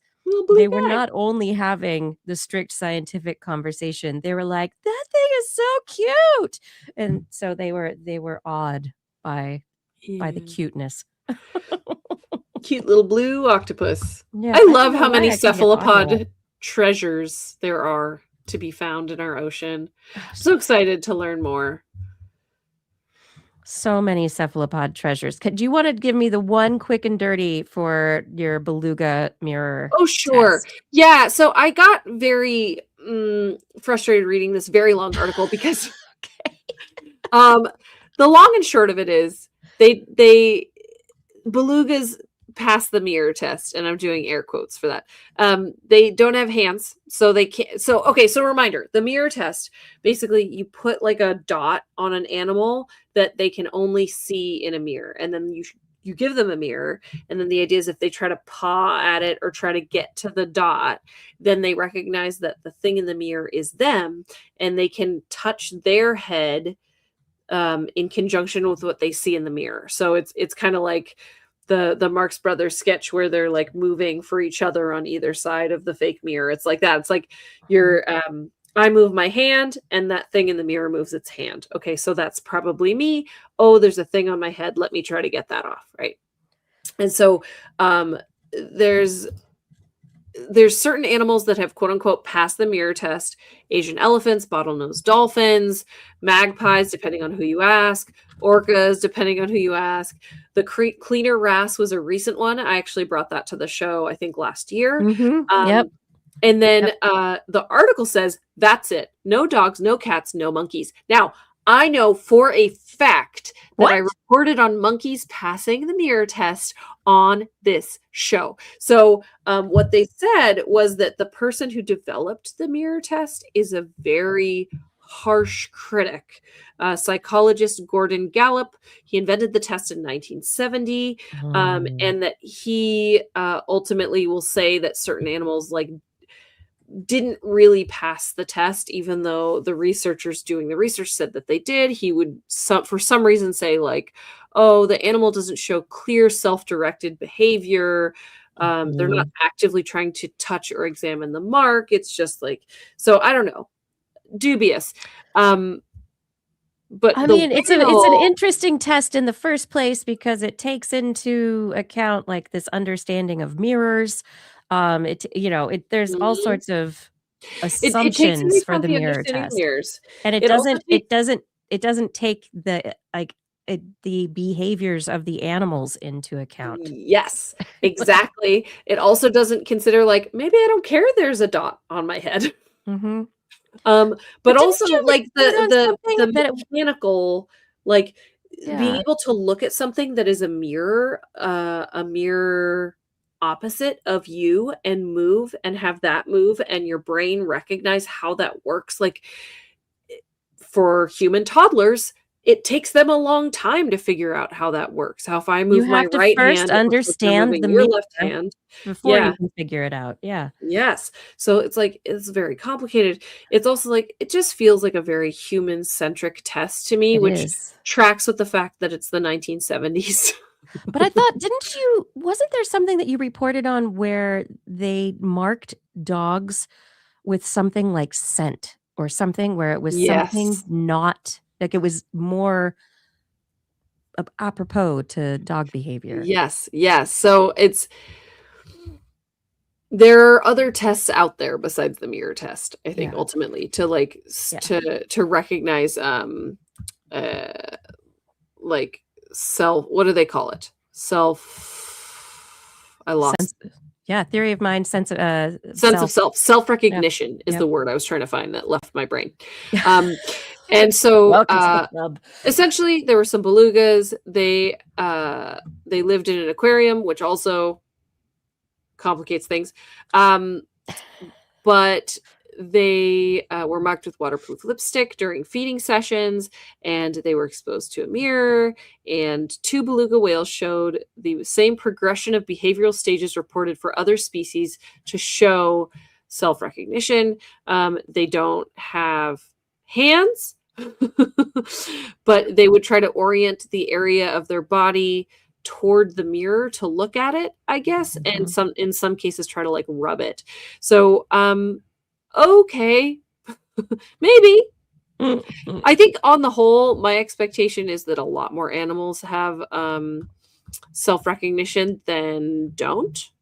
Like, I'm not saying that you're sitting there thinking like, all right, I'm a mouse and I'm going to go do this thing and I'm going to do this with my leg. Like, I understand there's a lot more impulsive response to your environment, a lot of like pre-programmed activity, like a lot of it is just response to stimuli, but that doesn't mean that you don't have a sense of self, especially if you think about all of the animals in the world that have hierarchies.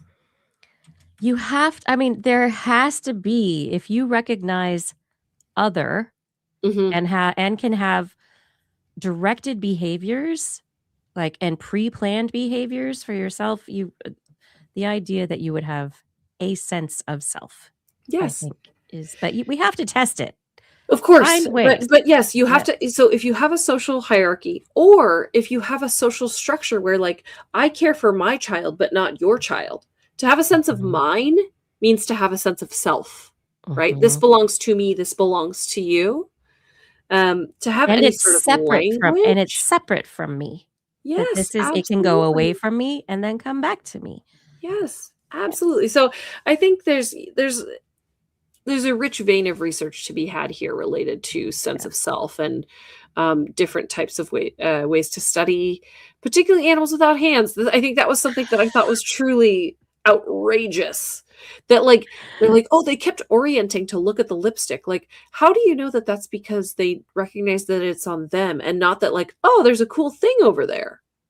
Because they're orienting. Yeah, but it's the change in the percentage of time that they were doing something oriented a certain way. And so, there are assumptions to all of this work. Right. But then also like, is the bar lower for the beluga because they don't have hands than for the monkeys? Because the monkeys were doing way more than they're saying that these belugas were doing. I don't know. And yet monkeys have not shown it yet. I don't know. Either the authors of this paper are mistaken, or this guy that made up the mirror test somehow deemed that the monkeys didn't qualify after those researchers did. So I don't know. I don't know. I love your cranky take. I don't know. It's stop underestimating animals. I don't get what you get out of it. Like, I guess you feel superior as a human. Get over it. I'm gonna just say one thing from the researcher side in the defense Yes. generally. It may not just be underestimating the animals. Maybe it is simply from the rigor of science. How do you show something without a doubt? And I he was understand that. he was finding fault, and so finding doubt, Yes. and so saying we should do this more rigorously. And look, they're not. And so it's not, they didn't pass this test. Uh-huh. You know? I think that it's the frame that bothers me. It's the binary choice. Does this animal have a sense of self or not, as opposed to how do they identify themselves? To what degree does this animal have a sense of self? Yeah. How does this animal recognize itself? And how does it really fit into their concept of social group, of environment, of existence? Like, how often do they think about themselves? Do they have body image dysmorphia? Like, are they having Probably not. Oh no. Because they don't see themselves often enough, I would guess. Yeah. And you wouldn't. That Mm-mm. is fascinating questions. Oh, the mirror test. I agree. Very human-centric Yeah. kind of test. I'm going to stay in the oceans with Uh-huh. you, or Yeah. I'm going to jump into a study that was just published in Science Advances, Natural Tissue Immortality, Indefinite Survival of Sea Cucumber Explants. So researchers were studying sea cucumbers, which they're wonderful. They're so great. They were one of my favorite animals to work with at the aquarium. They're so good. They can be so vibrant and just have they come in lots of colors, and And they're so just squishy, and they're also the little vacuum cleaners of the ocean. Yes, sea cucumbers are important for the deep sea, for the bottom of the sea. They're fantastic. They're very important.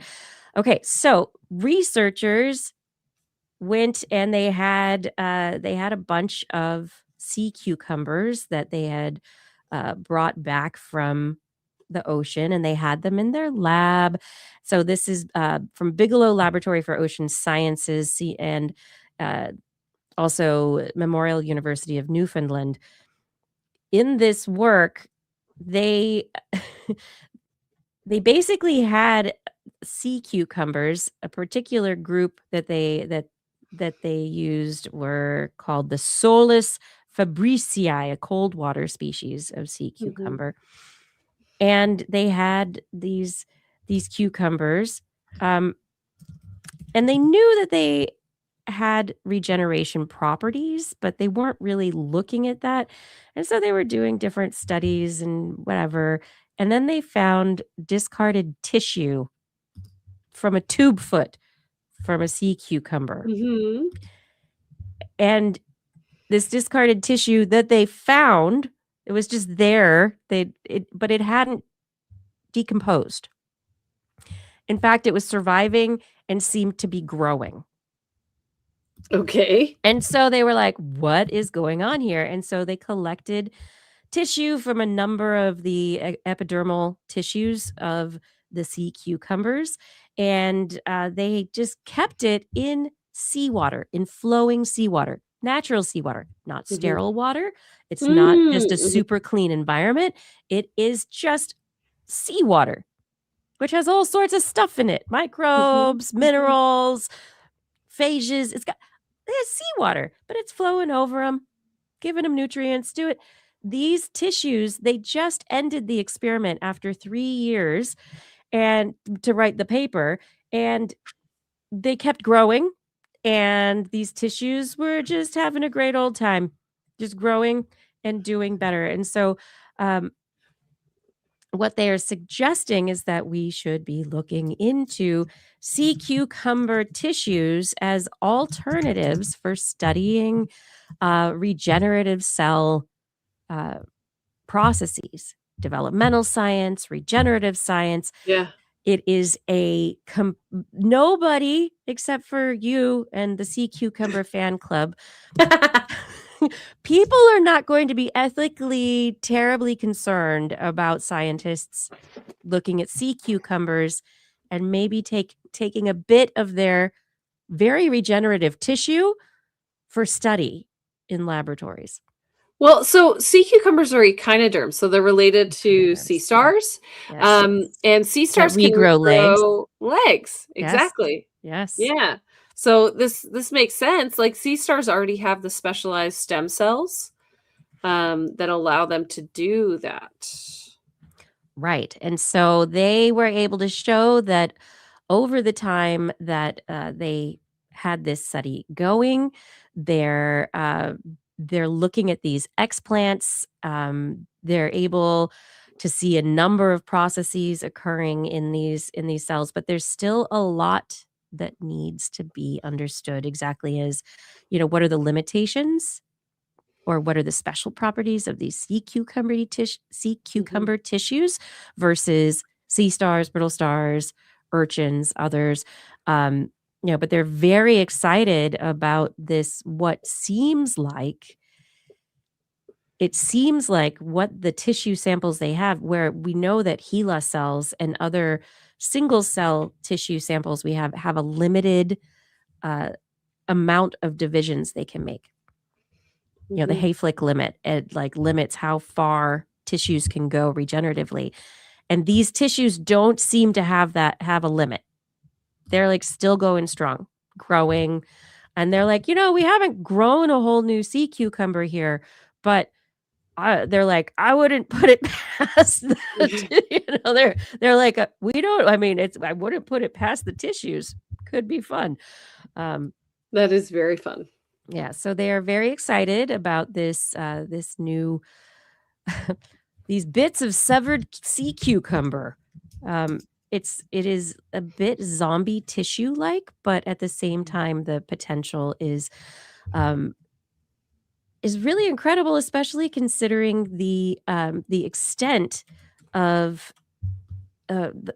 it's not sterile conditions, it's in natural seawater, and so this is the first time it hasn't been a crazy controlled laboratory environment for cell culture and tissue regeneration. It's just happening in the water, and they're happy to do it. So, yeah, that's part of the secret juice is just the ocean. There's stuff in there. And it could be part of, what are the nutrients in the ocean water? What are the microbes? What are the extracellular factors that are in there that could be making the difference? Yeah. My last story for the night, though, I think this also our conversation about the deep sea and our conversation about, these creatures and in the deep sea and how we don't understand them, and they open doors to different environments and different questions. And in this last study, it's not even a study, it's it is kind of a study. These researchers decided to take a look at backdoor communities, and what they are calling these backdoor communities are online legend trippers, which I think is just a wonderful odd phrase. I don't know what that means. It's the idea of the backdoor phenomenon, and there's a movie coming out, or not backdoor. I'm sorry, I said backdoor. Backrooms. Look at me getting it all wrong. I should be accurate in my internet lingo. The Backrooms, what they're calling it, and they are positing that there is dark tourism And so their title of their work, written in the Annals of Tourism Research. Okay. When dark tourism goes para-terrestrial, online legend tripping and touring the void. So what they're positing is that people have an interest in these liminal spaces, in spaces that we imagine could be there, and what could parallel spaces be like, and these quote unquote back rooms are made possible by the internet. And so Reddit has a subreddit, the Backrooms, r/backrooms. And there's a movie that's out now that I have not seen and I don't know anything about. But the idea that it has this phenomenon has made it into popular culture enough that somebody's made a movie about it, I think is very it's fascinating.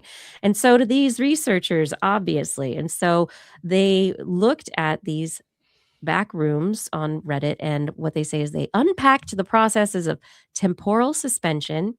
So basically losing your sense of time within a space, quote unquote, good alienation. So having the alien or feeling the oddness of something in a very positive way, and transcendence downward.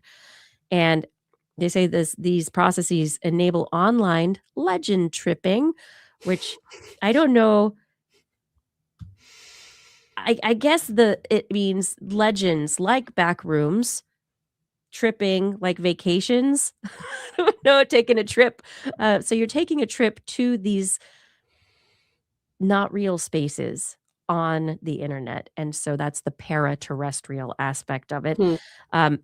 And that they're calling it a variant of dark tourism.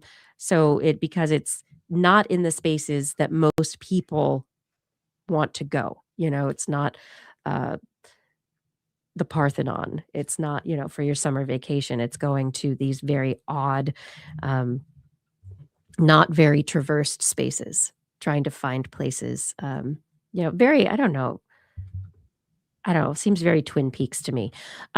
Okay. The importance of real world reference recedes, they say, giving way to subjective encounters with the unknown. Obscene enjoyment displaces moral engagement, and participatory myth-making supplants the bureaucratization and commoditization of travel experiences. Okay. So basically, people don't have to pay as much money to go to weird places on the internet, and that's interesting. But the backrooms phenomenon, if you want to see pictures of these I'm falling down a rabbit hole right now. Yes, I went to the Wikipedia. If you Google backrooms, this whole concept, there's like a backrooms tourism agency that you that'll help you find places to travel. Weird. Yeah, and so it comes from these spaces that people can create. So, you've got people creating spaces and touring through them in videos, and people can watch this. So a lot of the like Blender or Unity or a lot of these graphic design game engine type platforms, as they're made more available, people are able to use them to create other worlds, and people are going tripping in them. I didn't notice there's somebody in the back. Yeah, so there's fun, little things, right? What's just around the corner? Are you alone? Is there someone else there? So this is indeed creepypasta. Yes, it is creepypasta. But it's, I think, a fun concept, and one that, previously, before modern media, when we had stories, right? People probably imagined the parallel spaces, universes, what people disappearing in caves, but there's no door there, right? How did, where did people go? They make up stories, not, it wasn't a bear stole your friend.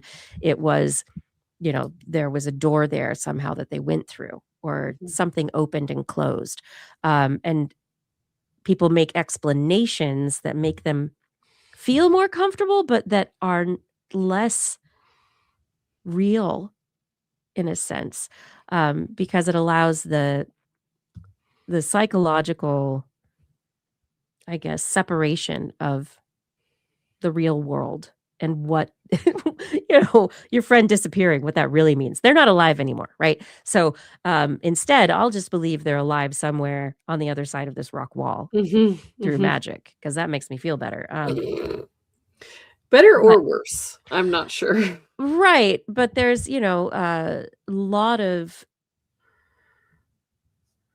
superstition, a lot of a lot of fantasy writing, a lot of stories come from, I think, this. And I think the modern digital media is also allowing this exploration of imaginations, but making it shared. So instead of it being alone because of these like subreddits and other spaces, people are able to explore these places together. That's interesting. Thanks. I'm going to go to bed now, creeped out. Don't be creeped out. Just, make sure that your closet door is shut.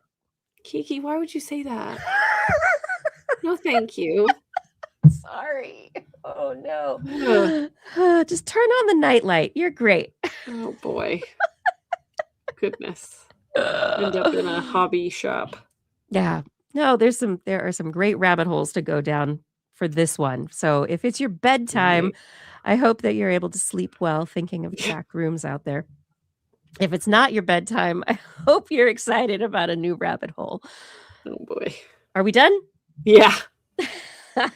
Okay, we are done. Thank you everyone for joining us for another episode of This Week in Science. What fun. Great interview from Andrew Thaler, and great conversation about the deep sea mining, where we are with the oceans, politics, policy. And I hope that you keep an eye on Andrew online and keep an eye on him. Just keep an eye on him. Freaking on him. Oh my gosh. Okay. Anyway, thank you, all of you here in the chat room, for being part of the chat and for all the comments that you made during the show. What fun to be able to talk with you while you're here and while you're enjoying all of the stories and the conversation that we've had tonight. We just love being able to talk with you all.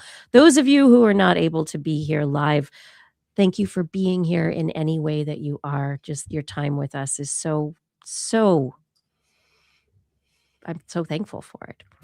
And additionally, just a few people specifically to thank. Thank you to Aaron, Laura, and Gord and others who helped to keep our chat rooms happy, wonderful, compassionate places. It was great. What a great conversation tonight and most nights. Thank you for being kind out there. Thank you to Identity4 for recording the show, and Fada, thank you for your work on social media and show notes, and Rachel for editing the show, and to our Patreon sponsors. Thank you for supporting our show. Aaron Anathema. Let me see if I can still speak. I cannot. Adam Mishkan, Alan Viola, Alan Coffin, Andrew Swanson, Artem, Arthur Kepler, Bob Calder, Bob Coles, Brendan Minish, Brian Carrington, Chris Wozniak, Christopher Dreyer, Christopher Rappin, Craig Landon, Craig Potts, Daryl Myshak, Dave Wilkinson, Dave Youngblood, Don Munda, CEO, Eden Mundell, Eric Knapp, Flying Out, Fred S104, Shebert Lattimore, Greg Briggs, Jack, Jason Olds, John Atwood, John McKee, John Ratnaswamy, Johnny Gridley, Ken Hayes, Kenton Northcote, Kevin Parachan, Kevin Reardon, Kurt Larson, Lon Makes, Lauren Gifford, Mary Gertz, Marjorie, Mark Hassenblow, Mark Jenkins, Noodles, Patrick Pecoraro, Paul D. Disney, Paul Ronovich, Philip Shane, Pierre Velazar, Richard Badge, Robert W. Farley, Rodney Lewis, Rudy Garcia, Remy Day, Sean Clarence Lamb, Shubru, Stephen Alberon, Steve Leisman, aka Zima, Sue Doster, Teresa Smith, Tony Steele, and Vegard Schefstad. Thank you for all of your support on Patreon. And if anyone else out there, if you would like to help support this show, please head over to twis.org and click on that Patreon link. On next week's show, we will be back broadcasting at 8 p.m. Pacific time, Wednesday, live from Twitch, YouTube, and Facebook channels. And if you want to listen to us as a podcast, make sure you look for This Week in Science wherever you like to find podcasts. And for sure, if you enjoy the show and you're subscribed already, but your friends aren't, get them to subscribe. It's a huge help. That's right. For more information on anything you've heard here today, show notes and links to stories will be available on our website. That's at www.twis.org. You can also sign up for our newsletter. Aha! I will send one day. We love your feedback. If there's a topic you wanted to us to cover or address, or a suggestion for an interview, let us know on one of our social media accounts. We are out there. Fada is doing TWIS Science on Instagram, on Facebook, on I lost the Blue Sky account login, so we're not there anymore. But he's doing amazing social media work for us. I'm out there on Blue Sky and LinkedIn and Instagram. Blair is trying Instagram. Yeah. Mm-hmm. You can also find out on those social places about Blair's podcast. Oh, yes. Fantastical Field Guide, episode 4, actually will be published tomorrow morning. It is titled, I'm Sick of Not Talking About Godzilla. So we will be talking about that.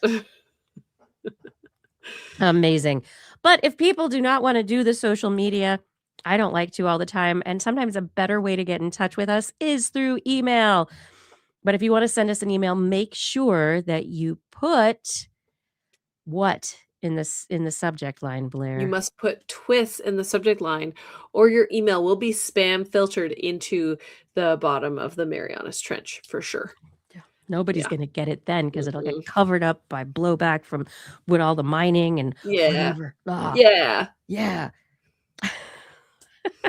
We look forward to discussing science with you again next week. And if you've learned anything from the show, remember, it's all in your head.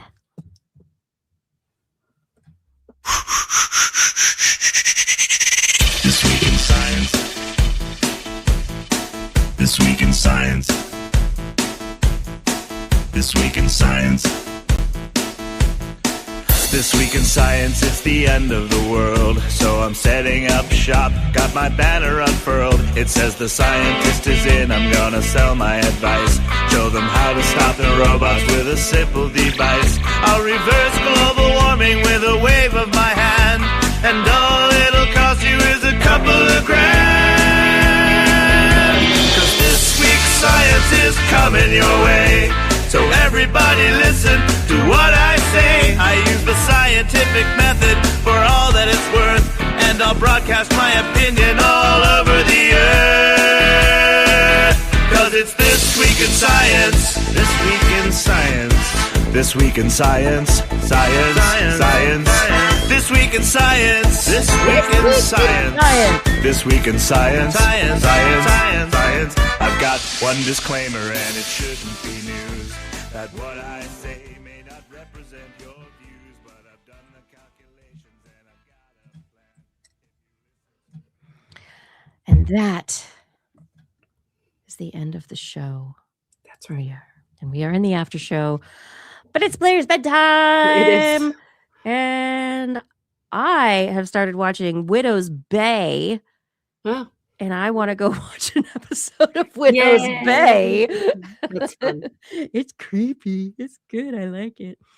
Thank you, Paul. I hope everyone enjoyed the show. It was great to talk with Andrew again. He came out for the Science Talk conference, and it was, I think, one of the first times I've connected with him in person since like 2010 or 8 or something. Like everything has been over the internet. For a very long time. Yeah.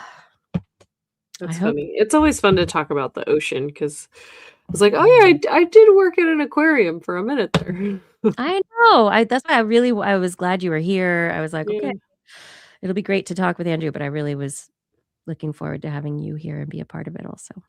Yeah. I don't know. Luckily, like deep sea mining, just like the phrase deep sea mining, people, I think, generally think that sounds bad. But I mean, why don't we say that about like regular mining? Yeah. Like mountaintop removal. I was thinking about this. Come on. While he was talking, and then one of you said the word colonial, and I was like, that's it. That's it. Yeah. Because it's like the staking the claim Mhm. is part of it. And Mhm. I think that's the part Who that owns it? Yeah. is, And I and exploiting it before someone else does. It's like a smoke 'em if you got 'em sort of thing. And I'm trying to think, I'm like, okay, so the administration that wants to put, to get this accelerated, right, and is trying to go through a process, I get so around these territorial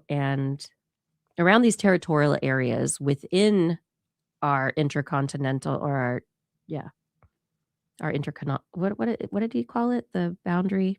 Anyway, the Oh, edge of not the it's not continental shelf. It was it's kind of like that, yeah, but the Yeah. intercontinental boundary, Mhm.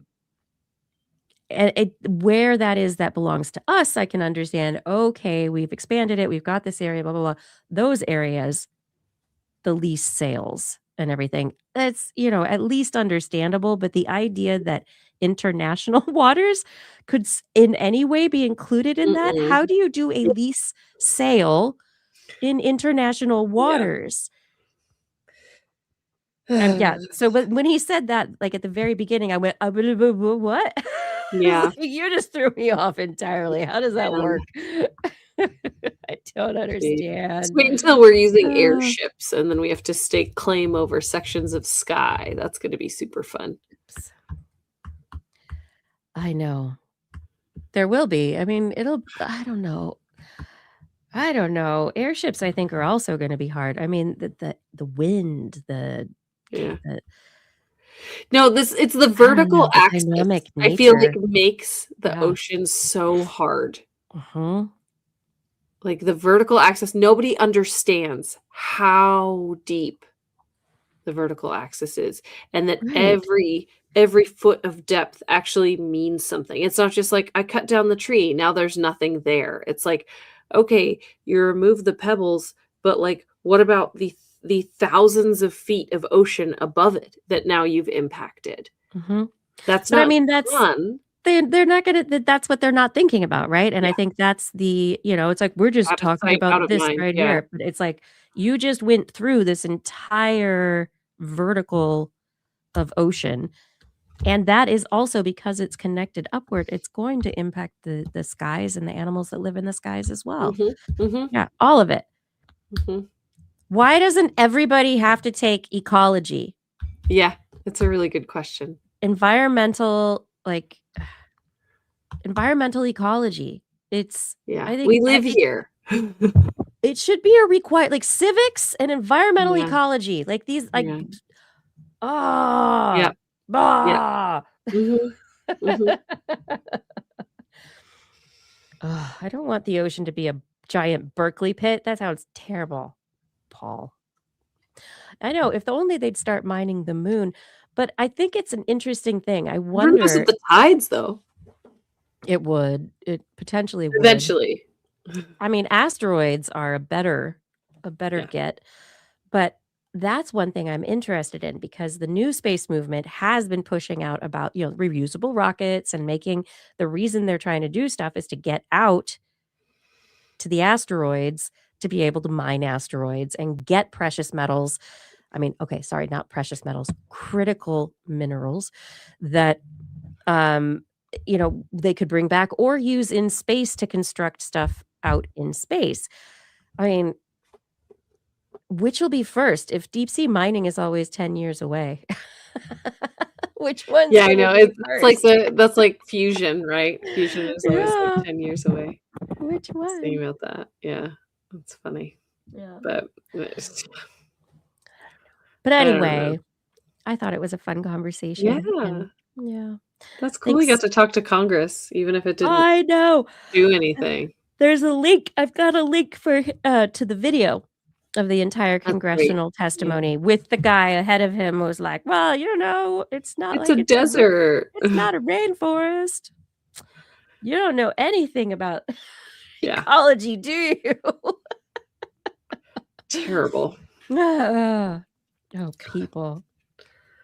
Ugh. People, Alright. learn something about ecology, okay? I know. That's my call. Everyone needs to go to outdoor ed right now. I think so, yeah. Yeah, here we go. Civics, environmental ecology, outdoor education, and work in a cafe or restaurant. Oh, that's good. You should also probably throw something in there about like budgeting. Yeah, somewhere in there, something like that. Yes. Maybe in civics, or maybe I don't know. I laughed at home economics. Yeah. Yeah. I laughed at home economics, but they got to eat raw cookie dough. So Oh, sure. My actual economics class was very helpful. I learned about things. It's like it made me very jaded. That was like the very beginning of my like, I think capitalism is bad. yeah, that's interesting. Home economics did that to you, huh? No, normal economics. Normal economics, okay. Just Yes. econ. Yeah, econ can do that. Yeah. We had my teacher did this thing. I'll tell this like one story and then I do have to go. But she said, I know this is like a classic thing, but she said, if nobody shows up for class tomorrow, everyone gets credit for class. If all of you show up for class tomorrow, or if more than one person shows up for class tomorrow, they get credit and nobody else gets credit. Does. And if only one person shows up for class, they get to skip their next test and they get credit for the class and nobody else gets credit. And so it was like this, like, are you going to go? Are you going to go? Are you going to go? Was it prisoner's dilemma? Yeah. Did everyone go? Yeah. We all just went. It was a college prep high school. Everyone was a nerd anyway. That's awesome. That is totally prisoner's dilemma. That is amazing. Yeah. Except that you could talk to each other. But you didn't know if some people were lying or telling the truth. Yes, absolutely. And there were a couple people that were on the fence and I was like, ooh, I think he might go. Because we were all trying to figure out how to not go. Yeah, because you didn't want to go to class, right? Yeah. No, but there were a couple people that were like, I don't know, I might still go. And I was like, so we all went. But if anybody went, then that was going to not help everybody else. Yeah. So, yeah. Yeah. It was pretty funny. Anyway. If nobody went, it was good for everyone. Yeah. But that was probably not going to happen. No. Yeah. So yeah, it's like, do you trust everyone else? Because if you don't, then you have to go, but then you're screwing over everyone else. I mean, that's philosophy. That is cost benefit analysis. That is game theory. That's just so great. Yeah, it was pretty interesting. That teacher was cool. Mm-hmm. I had some cool teachers. That's nice. Yeah, it's that school was like a magnet for both the teachers that wanted to do crazy things and wanted to like basically try out. I had a couple teachers who used the exact same curriculum for us as they did for the SF State students that they taught the same like class to. So like my calculus teacher had the exact same lesson plans for our calculus class as for his SF State calculus class, right? So like, you know, there was that. I mean, it's still calculus. Yeah, but there were also teachers who were like, oh great, I'm close to retirement and these kids are smart, so I'm going to go and tell them to read and sit in the corner. Mm-hmm. So it was like kind of a weird mixture of those two polar opposites of like just the teachers that just loved being teachers and wanted to be with all the kids that love to learn, and then the teachers who were like, easy paycheck. I think we had very, very few of the very excited teachers. Yeah. Who really wanted to work with the kids. Yeah. Everyone else was jaded in one way or another. One of my favorite teachers I ever had was this guy who taught in private school and jumped to my school in public school to like teach these college prep kids or whatever. And he's the one who introduced me to Kurt Vonnegut, who to this day is my favorite author. Yep. And he jumped from this private school paycheck to come to public schools. And this was in, what year was it? 2000. 2. But it was whatever year that the SFUSD, they like pink slipped like a third of the teachers. And so he jumped, worked 1 year, and then was pink slipped because he was new. Oh, Like I lost multiple of my favorite teachers that year. That's because awful. they were these like Budget cuts. Yeah, these like younger Yeah. teachers who were like really excited to be there. And then the grumpy That's always the way. guys in the corner who were Yeah. tenured, they Yep. got to stay. I was just like, will you make them leave instead? No, they're the cranky ones. I want the good teacher back. Yeah. Yeah. But I still think about that guy. He was a great teacher. Like it's funny how that was 30 years ago. You know, it's like And those you still people think about the still impact. had Yeah. an impact. Mhm. It's nice. That's great. I hope he knows he made an impact in that 1 year there. That I yeah, I hope he know. knows. Yeah. I wish that was like so far before social media. I'm sure I could never find him, but it would be super cool to find him and be like, hey, introduce me to my favorite author. You like changed the way I read. I mean, that's huge. And if it changed the way you read, it impacted the way you think. Mhm. Oh, Right? for sure. Yeah. Everything. Yeah. Yeah. No, he's a cool teacher. Anyway, don't know how we got there, but hey. It was a good journey. Econ class. No. Oh, that's right. That is how. Right. Yeah. You know. Yeah. Well, anyway, Right. I'm gonna go study econ in my dreams. Nope. I'm gonna try to not Oh, find myself in no. a back room is what I'm gonna try to do. Yeah, good luck with that. I don't like that. I gotta tell you. I don't like it and I Oh, don't want interesting. it. I don't Okay. want it. Okay, okay. I accept that. Just universe, if you could, no. No for me, thank you. Keep the back rooms away from me. I will Yeah. stay away from the Front rooms only for yeah, me. no dark tourism for Blair. No. No. No. Mm-mm. Just Okay. guinea pigs and Yorkies and a nice happy Those dream. that's a strange choice of items. How about just Disneyland as a tourism destination? I'll take that. Okay. Is it the drab yellow Yeah. wallpapers? No, I'm succumbing to the eeriness of it. It is creepy to like imagine just finding yourself in a stark room like that by yourself. It's like eerily quiet. Like you don't know how you got there or who else is around the corner or like Mhm. it's yuck. Is that door always going to be there? Yes. Yeah. Yeah. It's very fun. I think it's interesting. I love it's the psychological aspect of it. Our creativity, our imagination, the social and the psychological directions that we take and why. Or, yes, says Pepsi Cola, is it peaceful serenity? Read the Wikipedia. It is a horror element. It is designed to creep you out. The idea is that what did they say? No clip through a wall, basically. So like it's when you're in a video game and you accidentally like walk through a wall or something. So basically in real life, you're just walking along and all of a sudden you find yourself in this room. That's horror. But you liked what was it? When Harry Potter, when we didn't know like all of the other things about the author and everything, and we just thought of it fondly. Yes. We liked the idea of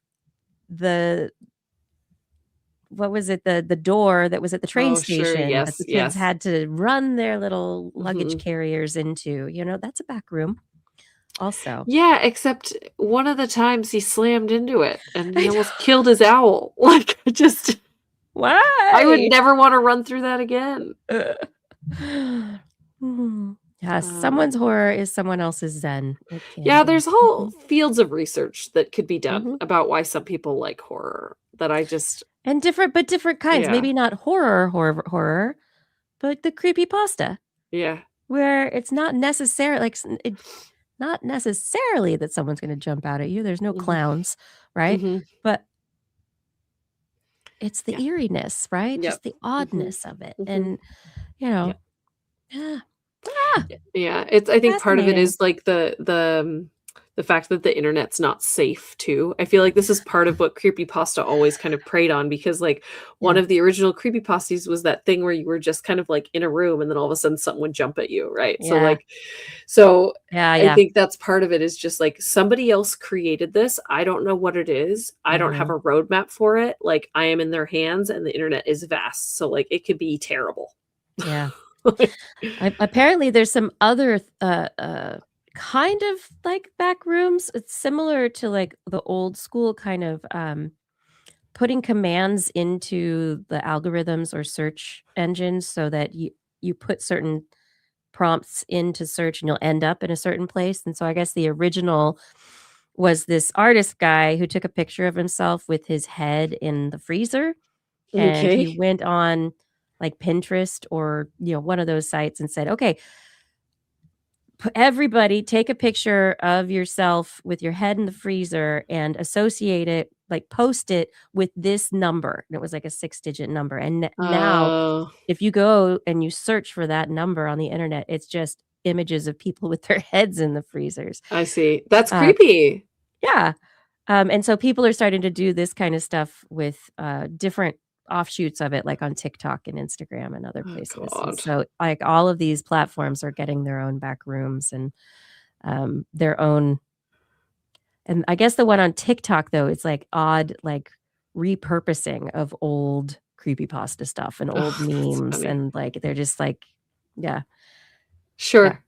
But it's a private land known only to those who know the search, who only those who are invited in. Oh my God. Ha, ha, ha. Oh my God. I'm not searching that in the chat room. No, thank you. Is that the number? That wasn't the number. No. Oh my God. All right. I got to go to bed. Yeah. It's something fun to think about. Oh, we're going to go to bed. Say goodnight, Blair. Good night, Blair. Say goodnight, Kiki. Good night, Kiki. Good night, everyone. Have a wonderful week. Thank you for joining us for another TWIS.